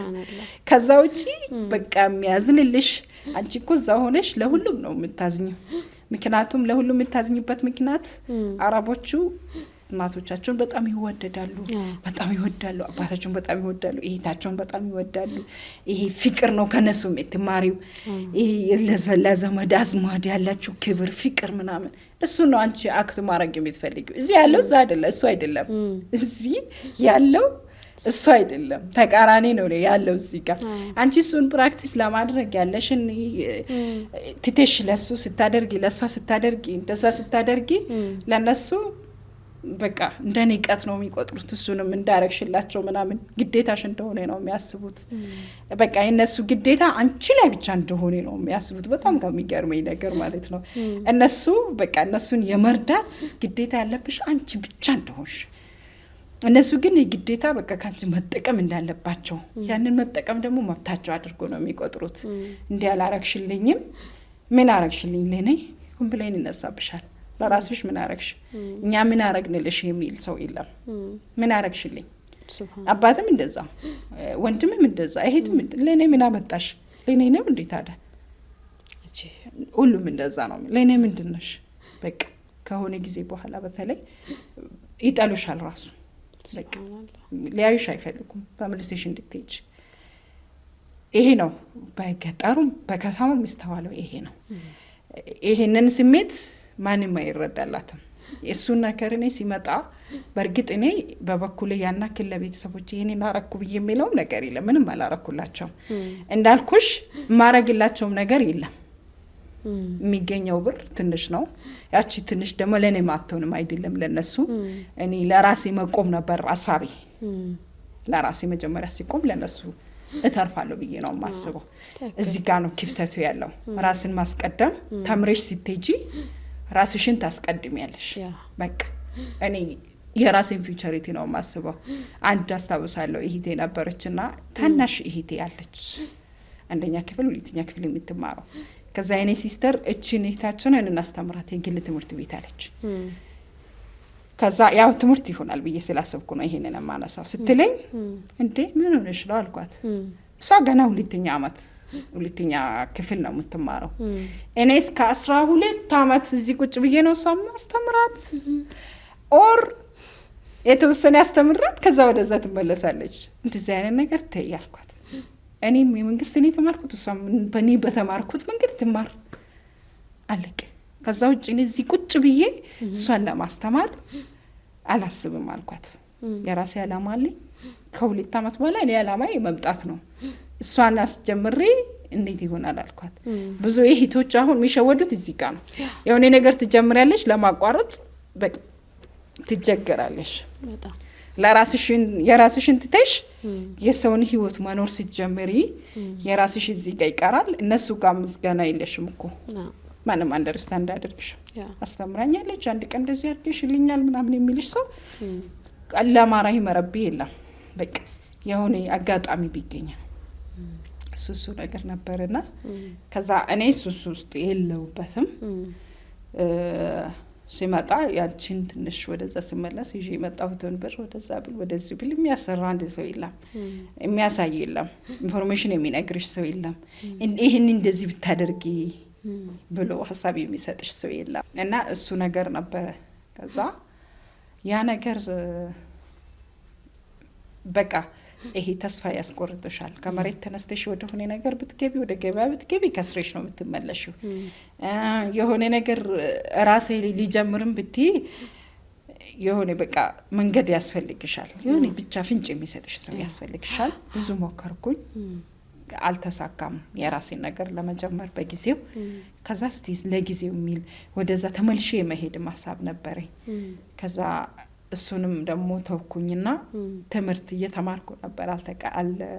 አልተቀመጥኩም፣ እየተማርኩ ነበር። የሆነ የአረብኛ ክፍል እየተማርኩኝ እሱን 1 አመት እየተማርኩ ለምን እስከዛ ድረስ እንደውም በተማርኩት ትንሽ ተቀጥሬ ልስራና እስከዛ መንገድ ፈልጌ ራሴን ስራ ሰራለሁ ብዬ ወደ ቅጥር ገባው። እዚህ ጋር ነው የኔ ይጠቀመኝ መማሪ ይጠቀመኝ እዚህ ጋር። ባልማር ያንን እድል አላገኝም ነበር። ከዛ በዛ ሲቪን በየቦታ አስገባው። በመጀመሪያ ምኞቴ ነበረው ሀገሬ ላይ ሆኜ የተወሰነ ስራ ካገኘሁኝ እኔን የሚበቃኝ ስራ ካገኘው ሌላ ነገር አልፈልግም ዱዓ ማድረግ ነበረ። ከዛ በቃ ተከብሬ እኔ ስራዬን ሰርቼ በሰላም ወጥቼ በሰላም ወደ ቤቴ ከተመለስኩኝ ምን እፈልጋለሁ? የምፈልገው ነገር የለኝም። በቃ ስለዚህ እኔ ትንሽ ነገር ይበቃኛል የሆነ ለራሴ ያስቀመጥኳት የሆነ ነገር ነበረ። እሱ ተመልሶ መጣብኝና ለምን ለተወሰነ ጊዜ ከተቀመጥሽ ብዙ ነገር ይመጣል። ይሄ ቴንሽን ያለሽን ሙሉ ትጨርሻለሽ። ቴንሽኑ ራሱ አስቀምጥሽም። ይሄ ሰውም ራሱ አንቺ ያለው ሀሳብ አስተያየት ጥሩ አይደለም። እሱ ነገር ስላለ ቶሎ ተቀጠርኩኝ። እኔ ስቀጠር መጀመሪያ በሁለት ነገር ነበር የተቀጠርኩት። አንድ ተርቢያ አስተምራለሁ የሆነ ሰው ነበረ እዛ ላይ የሚያግዘኝ። እሱን በስምንተኛ ክፍል ተማሪዎችን 7ኛ ክፍል 8ኛ ክፍል ተርቢያ እያስተማርኳቸው ነበረ። ከዛ በኋላ ደግሞ አሁንም ሌሎች ስራዎች እዛው ትምህርት ቤት ውስጥ ጀመርኩኝ። እሱን እየሰራው ይሄ እኔ በተማርኩት አፋን ኦሮሞ ነበር እኔ ተምሬ ጨረስኩት። በተማርኩት ደግሞ ሌላ ቦታ ተጠራው። አሁን የምሰራበት ቦታ ማለት ነው። ሳገኝ እሱ እንደውም ትንሽ ሳቲስፋክሽን ሰጠኝ። ምክንያቱም አንደኛ የተማርኩበት ስለሆነ እንደውም ለምን እሱን አልሰራ ሁሉ ተምሬበት ምናምን ነገር አልኩና ወደዛ ገባው ጀመርኩኝ። ወደ ማስተማር ሲገባው ኤክስፒሪየንስ አልነበረኝም። የተማርኩትም አፕላይድ ነው። ግን ምን አለኝ? ድፍረት አለኝ። በቃ ድፍረት አለኝ። አስተምራለሁ አልኩኝ። በድፍረት ገባው ማስተማር። ተርቢያውንም ሲጀምር እንደዛው ነው። ይሄ ለማስተማር እንግዲህ ዋና መሰረት የሆነኝ መቼ ነው? ይሄ ግሩፕ ነበረን ዋትስአፕ ላይ ብዙ ግሩፖች ከ50 በላይ ግሩፖች ነበሩኝ። እኔ የሚመራቸው ግሩፖች እዛ ላይ በደንብ አስተምር ነበር እኔ። እሱ ራሱ አንድ መሰረት የሆነኝ ይመስለኛል። በደንብ አስቀራለሁ፣ አስተምራለሁ፣ ጓደኞቼን በደንብ እመክራቸዋለሁ ምናምን ጥሩ ነገር ነበረኝ እዛ ላይ። ያንን ሁሉ በትኜ ወደዚህ ስመጣ እሱ በጣም ያሳዝነኝ ነበር። በቃ አንድ በጣም ያጣሁት ነገር ብዬ ማስበው እሱን መድረሳይ ነው። እዚህ ስትመጪ ያ አይመችም። ይሄ በዋትስአፕ ማስተማሩ ምናምኑ እዚህ ብዙም ኔትወርኩም ኮምፎርት አይሰጥሽም። ለማስተማርም ሞራሉም አይመጣ። አየሩ ነው መሰለኝ እንደዛ ሳቲስፋክሽን አይሰጥም። ወደዚህ ስመጣ በቃ አቆምኩኝ፣ ተውኩ ማለት ነው። ከዛ በአካል ተማሪዎችን ሳገኛቸው ደስ ያለኝ ነኝ። በቃ ተገናኘው ከስራዬ ጋር መስራት ጀመርኩኝ። አልহামዱሊላህ እዛ እያስተማርኩ ቀጠልኩበት። እሱ ስራ እየጣፈጠኝ መጣ። ከዛ ሌላ ስራ በፈለግ እንትኑን ተውኩት። በቃ ይበቃኛል፣ ደሞዜን አገኛለሁ። የራሴ ቤት ነበረኝ አለኝ። ክራይ ቤት የለብኝም። ትራንስፖርቴና የሚበላ የሚጠጣሁትን ነው አያቅተኝም። ስለዚህ ሌላ ምን እፈልጋለሁ? አጠር ያለ ደስ የሚል ኑሮ እሱን ነው ያሰብኩት። ከዛ እንደዛ አይነት ኑሮ ነው መኖር የጀመርኩት። የሚፈልገውን ስራ በቃ ከሚፈልገው አይነት ነገር ጋር መኖር ጀመርኩኝ። ያም ሆኖ ምን ይፈልጋል? ጥንካሬ ይፈልጋል። በጣም ጎበዝ መሆን ይፈልጋል። ታታሪ በቃ በጣም ይሄ ቀንና ሌሊት መስራት፣ እጅ አለመስጠት ይፈልጋል። ሴት ስትሆኚ ይሄ ጎበዝ ካልሆንሽ ባሪያ ነው የምትሆኚው። ጠንካራ ካልሆንሽ ሁሌም ለማንም ነው ባሪያ የምትሆኚው። ያለበለዛ ሴትነት በራሱ ጥንካሬ ነው። በቃ በራሱ ይሄ ጎበዝ ካልሆንሽ አትወጭም። በቃ ሁሌ እያልሽ ነው የምትኖሪ። እሱ ነገር አልወድም። ራሴን መቻል በጣም ደስ ይለኛል። ከዛ ከሰው የሆነ ነገር መፈለግ አልፈልግም። ራሴ የሚችለውን ራሴ ማድረግ ነው ደስ የሚለኝ። እንዲደረግልኝ ያናክልኝ አድርጉልኝ ማለትም አልወድም። እንዲደረግልኝም ክፍት አይደለሁም።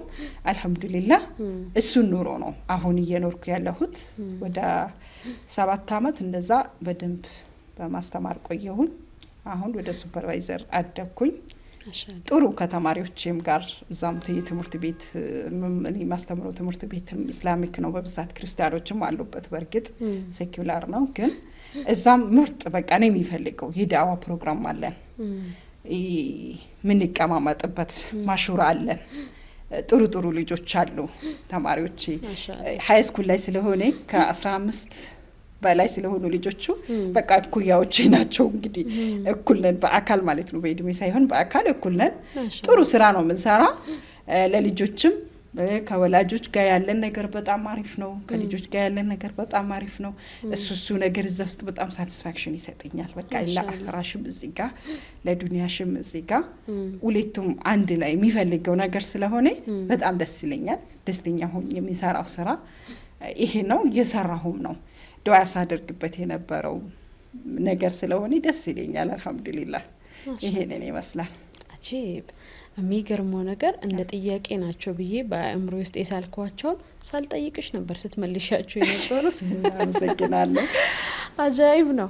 በጣም ደስ የሚልም ነበር፣ ቀልብም የሚሰብሩ ነገሮች ነበሩ ያነሳሻቸው ነጥቦች ውስጥ። በተለይ ስለ አረብ ሀገር ሴቶች ምናምን ሲነሳ ብዙ ነገር አለ። እነሱን አንስተሻል። እኔ አንድ ማስታወሳት ጓደኛ ያለችኝና ለምን አትወልጂም አልኳት። እዛ አረብ ሀገር ነው የምትኖረው ና እንደውም አንድ ምስጥር ልንገርሽ አለችኝ። እሺ አንዴ አርግዤ ባለቤቴ አስወርጂ ብሎኝ አስወረድኩ አለችኝ። እንዴ ሙስሊም አይደል እንዴ እሱ አልኳት። አላህን አይፈራም? እንደዚያ ነገር ሐራም እንደሆነ አያውቅም ምናምን ነገር አልኳት። አዎ ግን ባለቤትሽ ነው አይደለ? አዎ ኒካ አላችሁ አይደለ?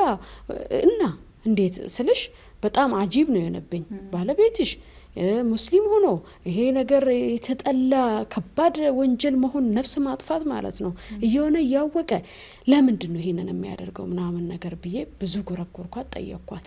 እዚህ ሀገር ላይ ትዳር የሚመሰረተው አለችኝ ቅድም ያነሳሻቸው ነጥቦች አሉ።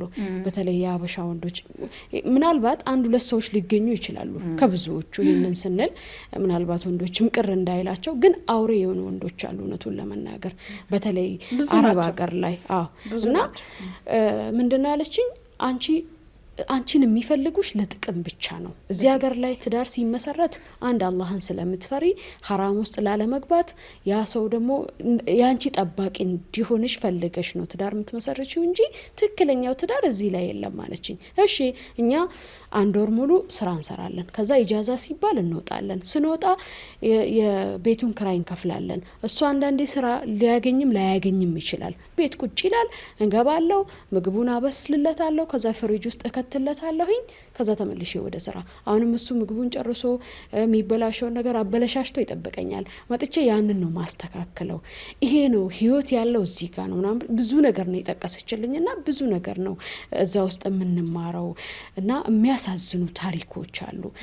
ትዳር ነው እንዳቲ ቃቃ ነው፣ አላገባም እንዳቲ ደግሞ ቅድም ያልሻቸው ነው አሉ። አላህ Subhanahu Wa Ta'ala ካልጠበቀሽ በስተቀረ መጠበቃችም ለምን ሸሪዓውም እኮ እስልምናም ሴት ልጅ ብቻዋን እንዳትወጣ ሸርጥ ያስቀመጠበት ወይ ከወንድሟ ጋር ከባሏ ጋር እንደዛ ካልሆነ በጭራሽ ሴት ልጅ ብቻዋን ጉዞ መጓዝ አትችልም ሲል እነዚህ ምክንያቶችን ስለሚያውቅ ነው። አንድ ነገር ሲከለከል ከጉዳቱ አንጻር ታይቶ ነው፣ ሲፈቀድ ከጥቅሙ አንጻር አይቶ ነውና እስልምና በዚህ ነው። አንዳንዴ እኮ ትረኪበታለሽ። አላህ Subhanahu Wa Ta'ala የፈጠረሽ አላህ ደካማ ጎንሽን ያውቀዋል። ለዛም ነው ይሄ ደካማ ጎንሽ ነው፣ እዚህ ጋር ይሄንን መስመር ከታሽ ትሰበሪያለሽ። እንደዛም ሆኖ ሴቶች የሚወጡት ሀሳብ በምን ምክንያቱ ብለን ካለን ኑሮን ለማሻሻል ብቻ ሳይሆን ለመኖር ነው፣ ህይወትን ለመቀጠል ነው። አብዛኛዎቹ አረብ ሀገር የሚሄዱ ሴቶች ደልቷቸው አይደሉም። ሳይማሩም ይሁን አንዳንዴ ወላጅ ይሞትብሻል፣ ቤተሰብ ታጫለሽ፣ መብላት ሳትቺ ትቀሪያለሽ። ቅድም ያልሻቸው ነገሮች አሉ። አንቺ ተምረሽም ቢሆን ግን ኢትዮጵያ ላይ በዛን ሰዓት በነበረው ፖለቲካ የተበላሸ ፖለቲካ ምክንያት ስራሽን መስራት አልቻልሽም። ኒቃብ ለብሰሽ ስራ መስራታችም ካሁን ቀደም ከአንድ 6 ዓመት በፊት የነበሩትን ነገሮች ያንዳንዱ ኢትዮጵያዊ ሙስሊም የሚያውቀው ነው የነበረውን ጫና። እነዛ አይነት ክፍተቶች ሲፈጠሩ የግድ ያለሽ አማራጭ ምንድነው? አንዳንዴ ተፋተሽም ትሄጃለሽ። ከባልሽ ጋር ስትፋቺ በቃ የሚመጣው እንደ አማራጭ ተደርጎ የሚወሰደው ዛሬም ላይ እኮ እንደዛው ነው፣ ወደ አረብ ሀገር መሄድ ነው።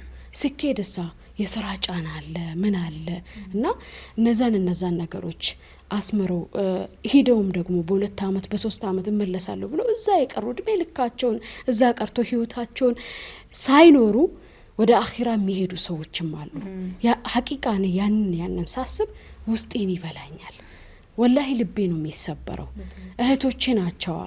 በቃ ይደማል ልቤ ሀቂቃውን ነው ምልሽና ምክንያቱም ብዙ ነገር አለ ብቻ እንደ ሴት ስታስቢ በተለይ ደግሞ ኢትዮጵያዊ ሴት ስትሆኚ ብዙ ጫናዎች አሉና ወንዶች በተቻላቸው መጠን እህቴ ናት የሚል ስሜት ቢሰማቸው እህት አለችው ከሴት ወድ ነው የወጣውና እናት ነች በአንድ በኩል ሴት ልጅ እኮ እህት ነች አክስት ነች ያንን ማሰብ ቢችሉ የተሻለ ነው ብዬ ነው ማምነው ሀቂቃ ከምንም በላይ አላህ ሊፈራ ይገባል በተለይ ወደ ሐራም ይሄ ስሜትን አስቀድሞ ወደ ዚና የሚገበገቡ ሰዎች አላህን ሊፈሩ ይገባል ካልሆነ በጣም ከባድ ነው ብዙ መስዋዕትነት ነው የሚከፈለው ብዙ ህይወት ነው የሚጠፋው ለነዚህ ሁሉ ግን ነገ አላህ ፊት ቆመን መጠየቃችን እንደማይቀር ልብ ልንል ይገባል ብዬ አምናለሁኝ ብዙ ነገር ማለት ይችል ነበር ጊዜው ቢፈቅድልኝ ብዙ ነገር ብለሻል እውነቱን ለመናገር እና ከዛ እንግዲህ ወደ አንቺ ህይወት ልመለስ ስሜታዊ ሆንኩኝ ሳላቅና ወደ አንቺ ህይወት ልመለስና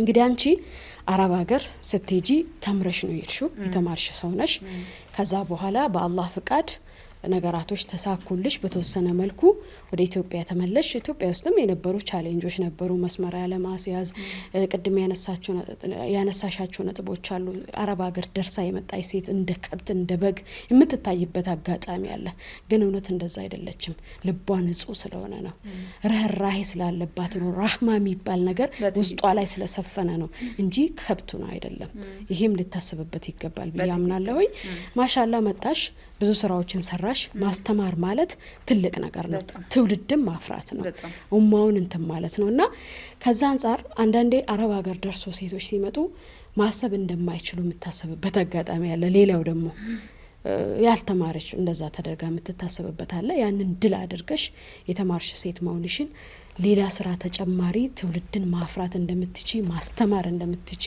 መማርሽ ብቻ አይደለም በተግባር ደግሞ ማስተማርም እንደምትቺ ያሳየሽበት አጋጣሚ አለ እንዲሁም ደግሞ መጽሐፍ ተርጉመሻል ስለዚህ መጽሐፍ እስኪ ምን ትይናለሽ እንዴት ወደዚህ ገባሽ የሚለውን ደግሞ እናንሳ ኢንሻአላህ እሺ ሽክራን ጀዛኪላ ኸይር ያው በመጀመሪያ እንዳልኩሽ ነው ይሄ ከአረብ ሀገር ጋር የተያዘ ነገር እናወራ ብንል በጣም ብዙ ነገር ማውራት ይቻላል በጣም የሚያም ነገር አለ ከጥቅሙ ጉዳቱ በጣም ያመዝናል የሚጠቀሙት የተወሰኑ ሰዎች ናቸው ከ100% 10% ቢጠቀም ነው ከዛ ውጪ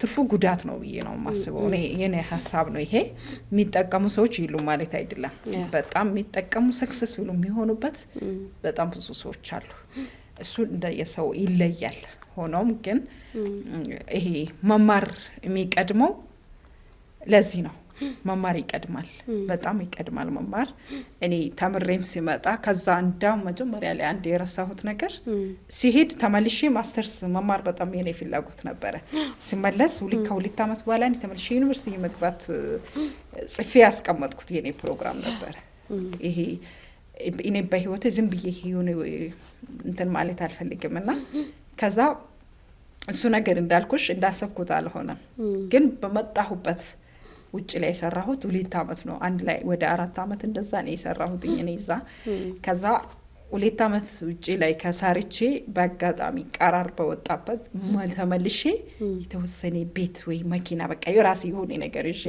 መግባት አለብኝ ብዬ ነበር ያሰብኩት እሱ ነገር እንዴት ሆነ በቃ በመሃል ይሄ ቀራር ሲመጣ አይ ገብቼ ለምን አሁን እንግዲህ ቅድም እንዳልኩሽ ጣፍጄ ነው መሰራው የማያዝ አጋጣሚሽ በጣም ብዙ ነው እኔ 6 ጊዜ ተይዣለሁ ውጭ ላይ ሲሰራ 6 ጊዜ ነው የተያዝኩት በፖሊሶች 6ቱም ጊዜ ራሳቸው ነው ይለቀቁኝ ሱብሃንአላህ ወደ ስራ ሲሄድ ይያዛለሁ ሲመለስ ይያዛለሁ አንድ እንዳም ከወንድሜ ጋር ተይዣቃለሁኝ እሱን ያዙት እኔን ግን ለቀቁኝ አልহামዱሊላህ በጣም ዱዓ አረጋለሁ ከዛ ሲያዝ አልደነገጥም ጥሩ ንግግር ይወዳሉ አረቦች በነገራችን ላይ አረብ ሀገር ያሉ ሴቶች በደንብ እንድረዱ የሚፈልገው ነገር ቢኖር ከነሱ የተማርኩት ነገር ብዙ ጊዜ በጥሩ ንግግር በጣም ያምናሉ እነሱ ይሄ ለነሱ ስትመልሽ አንድ ሁለት ምናምን አሁን እኛ የለመድነው አንድ ነገር አለ ጥሩ ንግግር እኮ የለንም በብዛትኛ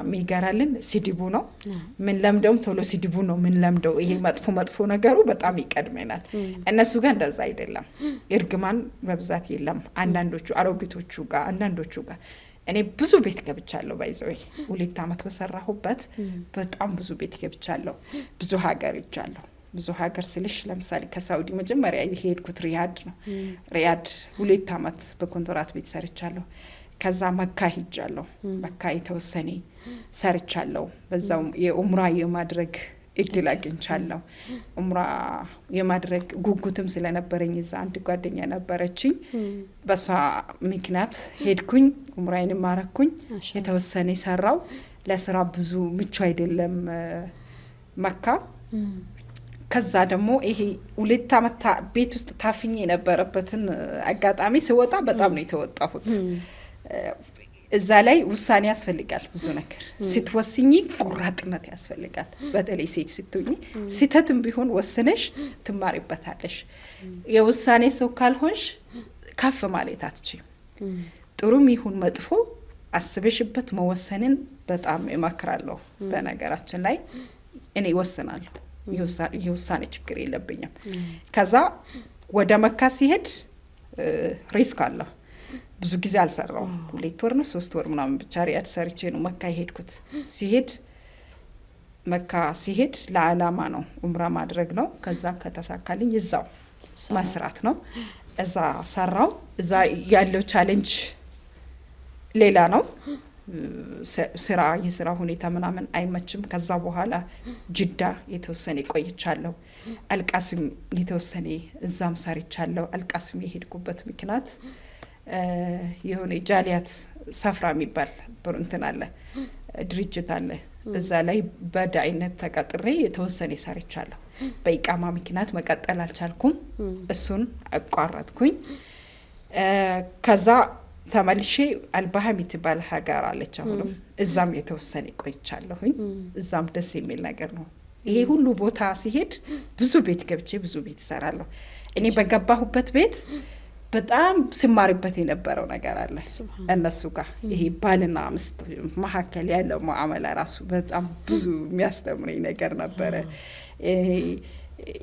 ከነሱ ጋር አኗኗሮቹ ራሱ ሞያ ምግብ መስራት ምን መስራት ምናምን ደስ ይለኛል እነዚህ ነገራቶች እነሱን ሁሉ ተምሬያለሁ ወደዚህ ሲመለስ ይሄ ማስተርስ የመማር ጉጉት ነበረኝ ሲመለስ አንድ መጀመሪያ ያደረኩት ወደ ማስተርስን ቀጠልኩኝ ተማርኩ አረብኛም እዛ ጋር ፉስሃ በምን ዲፓርትመንት ማስተርስን የተማርኩት በቢዝነስ አድሚኒስትሬሽን እዚሁ አዲስ አበባ ነው የተማርኩት ከተመለስኩ በኋላ ከአረብ ሀገር ከተመለስኩ በኋላ እንደገና ማስተርስን ቀጥዬ ተምሬያለሁ ከዛ እሱን ከተማርኩም በኋላ በቃ ሌላም ትንንሽ ኮርሶች ምናምን እንደዛም አይነት ነገር ወስዳቸዋለሁ ደስ ይለኛል ወይ መማር ወይ ማስተማር ወይ ማዳመጥ ወይ ማንበብ ከዛ ውጪ ከሆንሽ የለሽም ይባላል አይደል የሞተ ሰው ነው ይባላልና ከዚህ መጥፋት አልፈልግም ብዙ ጊዜ እና ከመማር ማስተማር ጋር ሲተኝ ደግሞ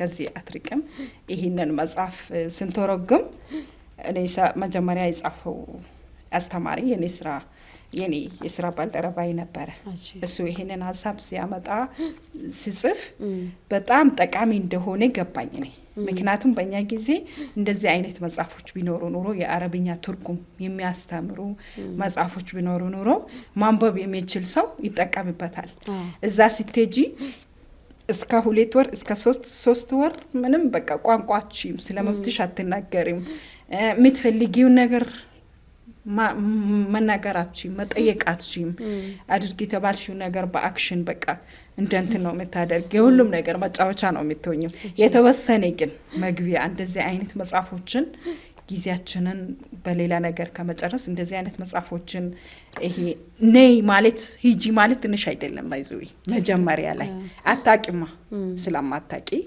ይሄንን አምጪ ውሰጂ ማለት ትንሽ አይደለም ስትማሪ ማለት ነው ሌላ ቋንቋ ነው አይደለ ካላወቅሽ አታቂም በቃ አታውቂም። ላይ ሲሉሽ አንቺ ታች ነው የምትሄጂው፣ ታች ሲሉሽ አንቺ ላይ ነው የምትሄጂው። እሱ ነገር እንደዚህ አይነት አጋጣሚዎች ኖሮ ተምርሽ የተወሰነ አንብበሽ አውቀሽ ከሄድሽ ስሉሽ ታስታውሻለሽ። በቃ ቃላም ያትውኝም ይሄ ዝም ብለሽ እንትን አትይም፣ ትነቂያለሽ፣ ንቁት ይሆኛለሽ። እችላለሁ አዎ ትንሽ እንግሊዘኛው ነው። ስለዚህ ይሄ መጽሐፍ አንድም አረብኛ ከመሰረቱ በደንብ ለማንበብም ለማወቅም ለሚፈልግ ሰው አረብኛን በደንብ ያስተምራል። ሁለቱም ደግሞ አረብኛውን በኦሮምኛ እንግሊዘኛውንም ጎን ለጎን ነው። በኦሮምኛ በአማርኛ የሚፈልጉት በአማርኛ አለ አንቺ ጋር፣ በኦሮምኛም ለሚፈልጉት አለ። አረብኛውን አስሉን ማወቅ ለሚፈልጉትም በደንብ አረብኛውን ያስተምራቸዋል። እሱን ትቶ ደግሞ ይሄ መግባቢያውን ብቻ ማወቅ ለሚፈልጉትም ያስቀምጥላቸዋል። በተለይ ይሄ በኦሮምኛ መጨረሻ ላይ የተጻፉ አንድ ዩኒት አለ። ይሄ የመጨረሻው ዩኒት በቃ ለአረብ አገሮች ተብሎ የተዘጋጀ ነው። በኦሮምኛ የተዘጋጀው ይሄኛው ማለት ነው። ምክንያቱም የኢቃው እንደዛ ቋንቋ የዛ የአረብ ሀገር ቋንቋ ተጠቅሞ ወደዚህ ያሉት ፍስሃ ናቸው። ይሄ የአረብኛ ፍስሃ ስልሽ የአረብኛ የትምህርት ቋንቋ ማለት ነው። ይሄ እዛም እናወራው ሳይሆን ትክክለኛው የአረብኛ አስሉ እሱ ነው የሚያስተምረው ሌሎቹ። ሆኖም ግን ያው ያናክል ተራራቂ አይደለም፣ ሀሳቡን ያስጨብጣልና ይሄኛው በተለይ በጣም ይጠቅማቸዋል። በእንግሊዘኛም መልመድ ከፈለጉ እንግሊዘኛም አለ ያስለምዳል፣ አረብኛውንም ያስለምዳል። አረብኛው ራሱ ደግሞ በኦሮምኛ ተጽፏል። ራሱ አረብኛው በኦሮምኛ ተጽፏል፣ በአረብኛም ተጽፏል፣ በእንግሊዘኛም ትርጉሙ ተጽፏል። ስለዚህ በደንብ የመልመድ እድሉ በጣም ሰፊ ነው ማለት ነው። ስለዚህ ይሄንን አልአሳሲ የሚልን መጽሐፍ ገዝታችሁ እንድትጠቀሙ መርሃባ። በተለይ አረብ ሀገር የምትሄዱ ሴቶች እዚህም ያላችሁ ኦሮምኛ የሚያስቸግራችሁ ኦሮምኛን በደንብ መልመድ ለምትፈልጉት ወይም ደግሞ አረብኛውን በደንብ በኦሮምኛ መልመድ የምትፈልጉት አማርኛውን መልመድ የምትፈልጉት በአማርኛ ተጽፎላችኋል፣ በኦሮምኛ ተጽፎላችኋል።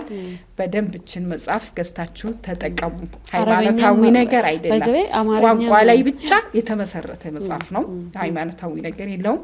ለሙስሊሙም ለክርስቲያንም እኩል ያገለግላል ማለት ነውና ብዙ የተወሰኑ ኤጀንሲዎች ላይ አስተዋውቂያለሁኝ፣ ይረዳቸዋል ግዙ ብያለሁ።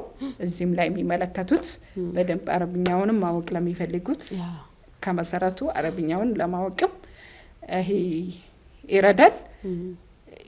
ይሄ ሁሩፎቹ መውጫ ቦታቸው ምናምን ሁሉ ነገር አለው። እሱንም ለማሳወቅ ይረዳል። መግባቢያ ቋንቋዎችንም በኦሮምኛም በአማርኛም በእንግሊዘኛም ማወቅ ለሚፈልግ ሰው በደንብ ያስተምራል። ስለዚህ ተጠቀሙበት። በሶስቱም አለ፣ በአማርኛም አለ፣ በኦሮምኛም አለ። እዛ ላይ ደግሞ አረብኛውም ተጽፏል፣ በአማርኛ አረብኛው ተጽፏል፣ በኦሮምኛ አረብኛው ራሱ ደግሞ ተጽፏል። ስለዚህ ይሄ ማለት መብላት ብቻ ነው የሚቀራቸው ማለት ነውና ተጠቀሙበት። አልአሳሲ የሚል መጽሐፍን አንብቡ፣ ተረዱ እላቸዋለሁ። አመሰግናለሁ። ማሻአላህ ጀዛክላሁ ኸይራን። ይቅርታ በማል ይሄን እንድትጨምሪ ስለፈለኩ ነው። በተለይ አረበኛ መማር ማወቅ እዚህም ኢትዮጵያ ውስጥ ነው አረበኛ ማወቅ የሚፈልግ ሰው አረበኛ ማለት እንግዲህ የቁርአን የወረደበት ቋንቋ ነው። እንዲሁም ደግሞ የጀነት ሰዎች የሚግባቡበት የጀነት ሰዎች መግባቢያ ቋንቋም ነው። አላህ Subhanahu Wa Ta'ala ያላቀው ነው። ስለዚህ እዚህም ሆኖ በተለይ ቁርአንን ተፍሲርን ለማወቅ አሁን እኮ ኢትዮጵያ ውስጥ በተለይ አብዛኞቻችን ቁርአንን እንቀራለን፣ ግን ተፍሲሩ ምንድነው የሚለውን አብዛኞቻችን አናቅምና አረበኛ ግን ስንማር ስናቅ አላህ Subhanahu Wa Ta'ala ቀጥታ እኔን ያናገረኝ ነው የሚል ስሜት እንዲሰማን ያደርገናል። ከልከላው ምኑ ጋር ነው ይሄ የተከለከለው ነገር የተፈቀደው ነገር ምኑ ጋር ነው የሚለውን ነገር ለይተን እንድናውቅም ይረዳናል። ቁርአንን ስንቀራ በተለይ የተሻለ አጅር የሚያስገኝልን በተለይ ትርጉሙን አውቀን ተደብሩ እያደረግን እያስተነተንን ስንቀራ ነውና ለዛም ይረዳል ለማለት ፈልጌ ነው። ጀዛክላሁ ኸይራን። እጅግ አድርጌ አመሰግናለሁ። እኔም በጣም አመሰግናለሁ ስለጋበዛችሁኝ። ጀዛኩሙላሁ ኸይራን። መርሃባ። እንግዲህ ብዙ ነጥቦችን ባነሳ በጣም ደስ ባለኝ ነበር። ከሰዓቱ አንጻር ግን እዚሁ ጋር ለማቆም እገደዳለሁ። ኢንሻአላህ በሌላ ጊዜ አላህ ፈቅዶልን ደግሞ ተገናኝተን እንደምናወራ ተስፋ እያደረኩኝ። በነገራችን ላይ ስለ ትዳር አላነሳንም። ቅድም ስናነሳ ሰዎች ምናልባት አንቺ አላማሽን ስትገልጪ እንዳይሳሳቱ ፈራለሁኝ። ማለትም አንዳንድ ሴቶች ግባቸው በቃ ይሄው ነው ህይወትን ዱንያ መኖር ብቻ ትዳር ጠል ምናምን ይኑ ሰዎች ይኖራሉና ከነዛ ሰዎች እንዳይመድቡሽ ስለምፈራ የትዳር ህይወትም እንደነበረሽ ብትገልጪላቸው እንዳለሽም ብትገልጪላቸው በጣም ደስ ይለኛል። ሽክራን። የትዳር ህይወት ያው አንድ ርዕስ ሌላ ጊዜ በደንብ ብናወራበት ደስ ይለኛል። አጠራርጌ የራሴን ለማናገር ግን ባለትዳር ነኝ። ትዳር መቼም ለሴት ልጅ ያስፈልጋል። ያለ ትዳር አናምርም። አረብ ሀገር ሆኖም ትዳር መመስረት ይቻላል፣ ተመልሶ መመስረት ይቻላል። ቻሌንጆቹ የተለያየ ቢሆኑም እንደ ሙስሊም ዋጅባችን ነው ብዬ ነው ማስበው። ስለዚህ ባለንበት አላህ ጥሩ ትዳር ይወፍቀን የሚል መልእክትን ያለን ጥሩ ኑሮ፣ ጥሩ ትዳር፣ ጥሩ ልጆች ከጥሩ ነገር ጋር አላህ ሁላችንን የሚወፍቀን። ባላችሁበት ሰላም ሁኑ። ጀዛኩሙላሁ ኸይረን። መርሃባ። ያነሳውበት ምክንያት ያው ትረጅኛለሽ ብዬ ተስፋ አደርጋለሁኝ። ቅድም አላማሽን ስታነሺ ምን እንደ ይሄን ሁሉ ያስጨነቃት እቺ ልጅ ትዳር አታስብም እንዴ? ትዳር ውስጥ ገብታ ባሏ ያኖሯታል ምና የሚሉ ሀሳቦች የሰው ጭንቅላት ውስጥ እንዳይፈጠር ስለሰጋው ነው። ስለተረዳሽኝ እጅግ አድርጌ አመሰግናለሁ። ተመልካቾቻችንም ይረዱኛል ብዬ ተስፋ አደርጋለሁኝ። ዘይቱና ሙሐመድ ጥሬን አክብረሽ እዚህ ስቱዲዮአችን ድረስ መጥተሽ እነዚህን የመሳሰሉ ወርቃማ ሀሳቦችን ስላነሳሽ በአላህ ስም አሁንም በድጋሚ እጅግ አድርጌ አመሰግናለሁ። በጣም አመሰግናለሁ። ተዛኪላ ኸይራን። መርሃባ። የተወደዳችሁና የተከበራችሁ ውድ የኦሮሚያ ኢስላሚክ ቴሌቪዥን ተመልካቾቻችን እንዲሁም ሱመያዎችን ፖድካስት እየተከታተላችሁ ያላችሁ ውድ እህቶች ወንድሞች፣ የዛሬ ፕሮግራማችን የተከታተላችሁትን ይመስል ነበር። ቀጣይ በሌላ እንግዳ እስከምንገናኝ ድረስ ወሰላሙ አለይኩም ወራህመቱላሂ ወበረካቱ።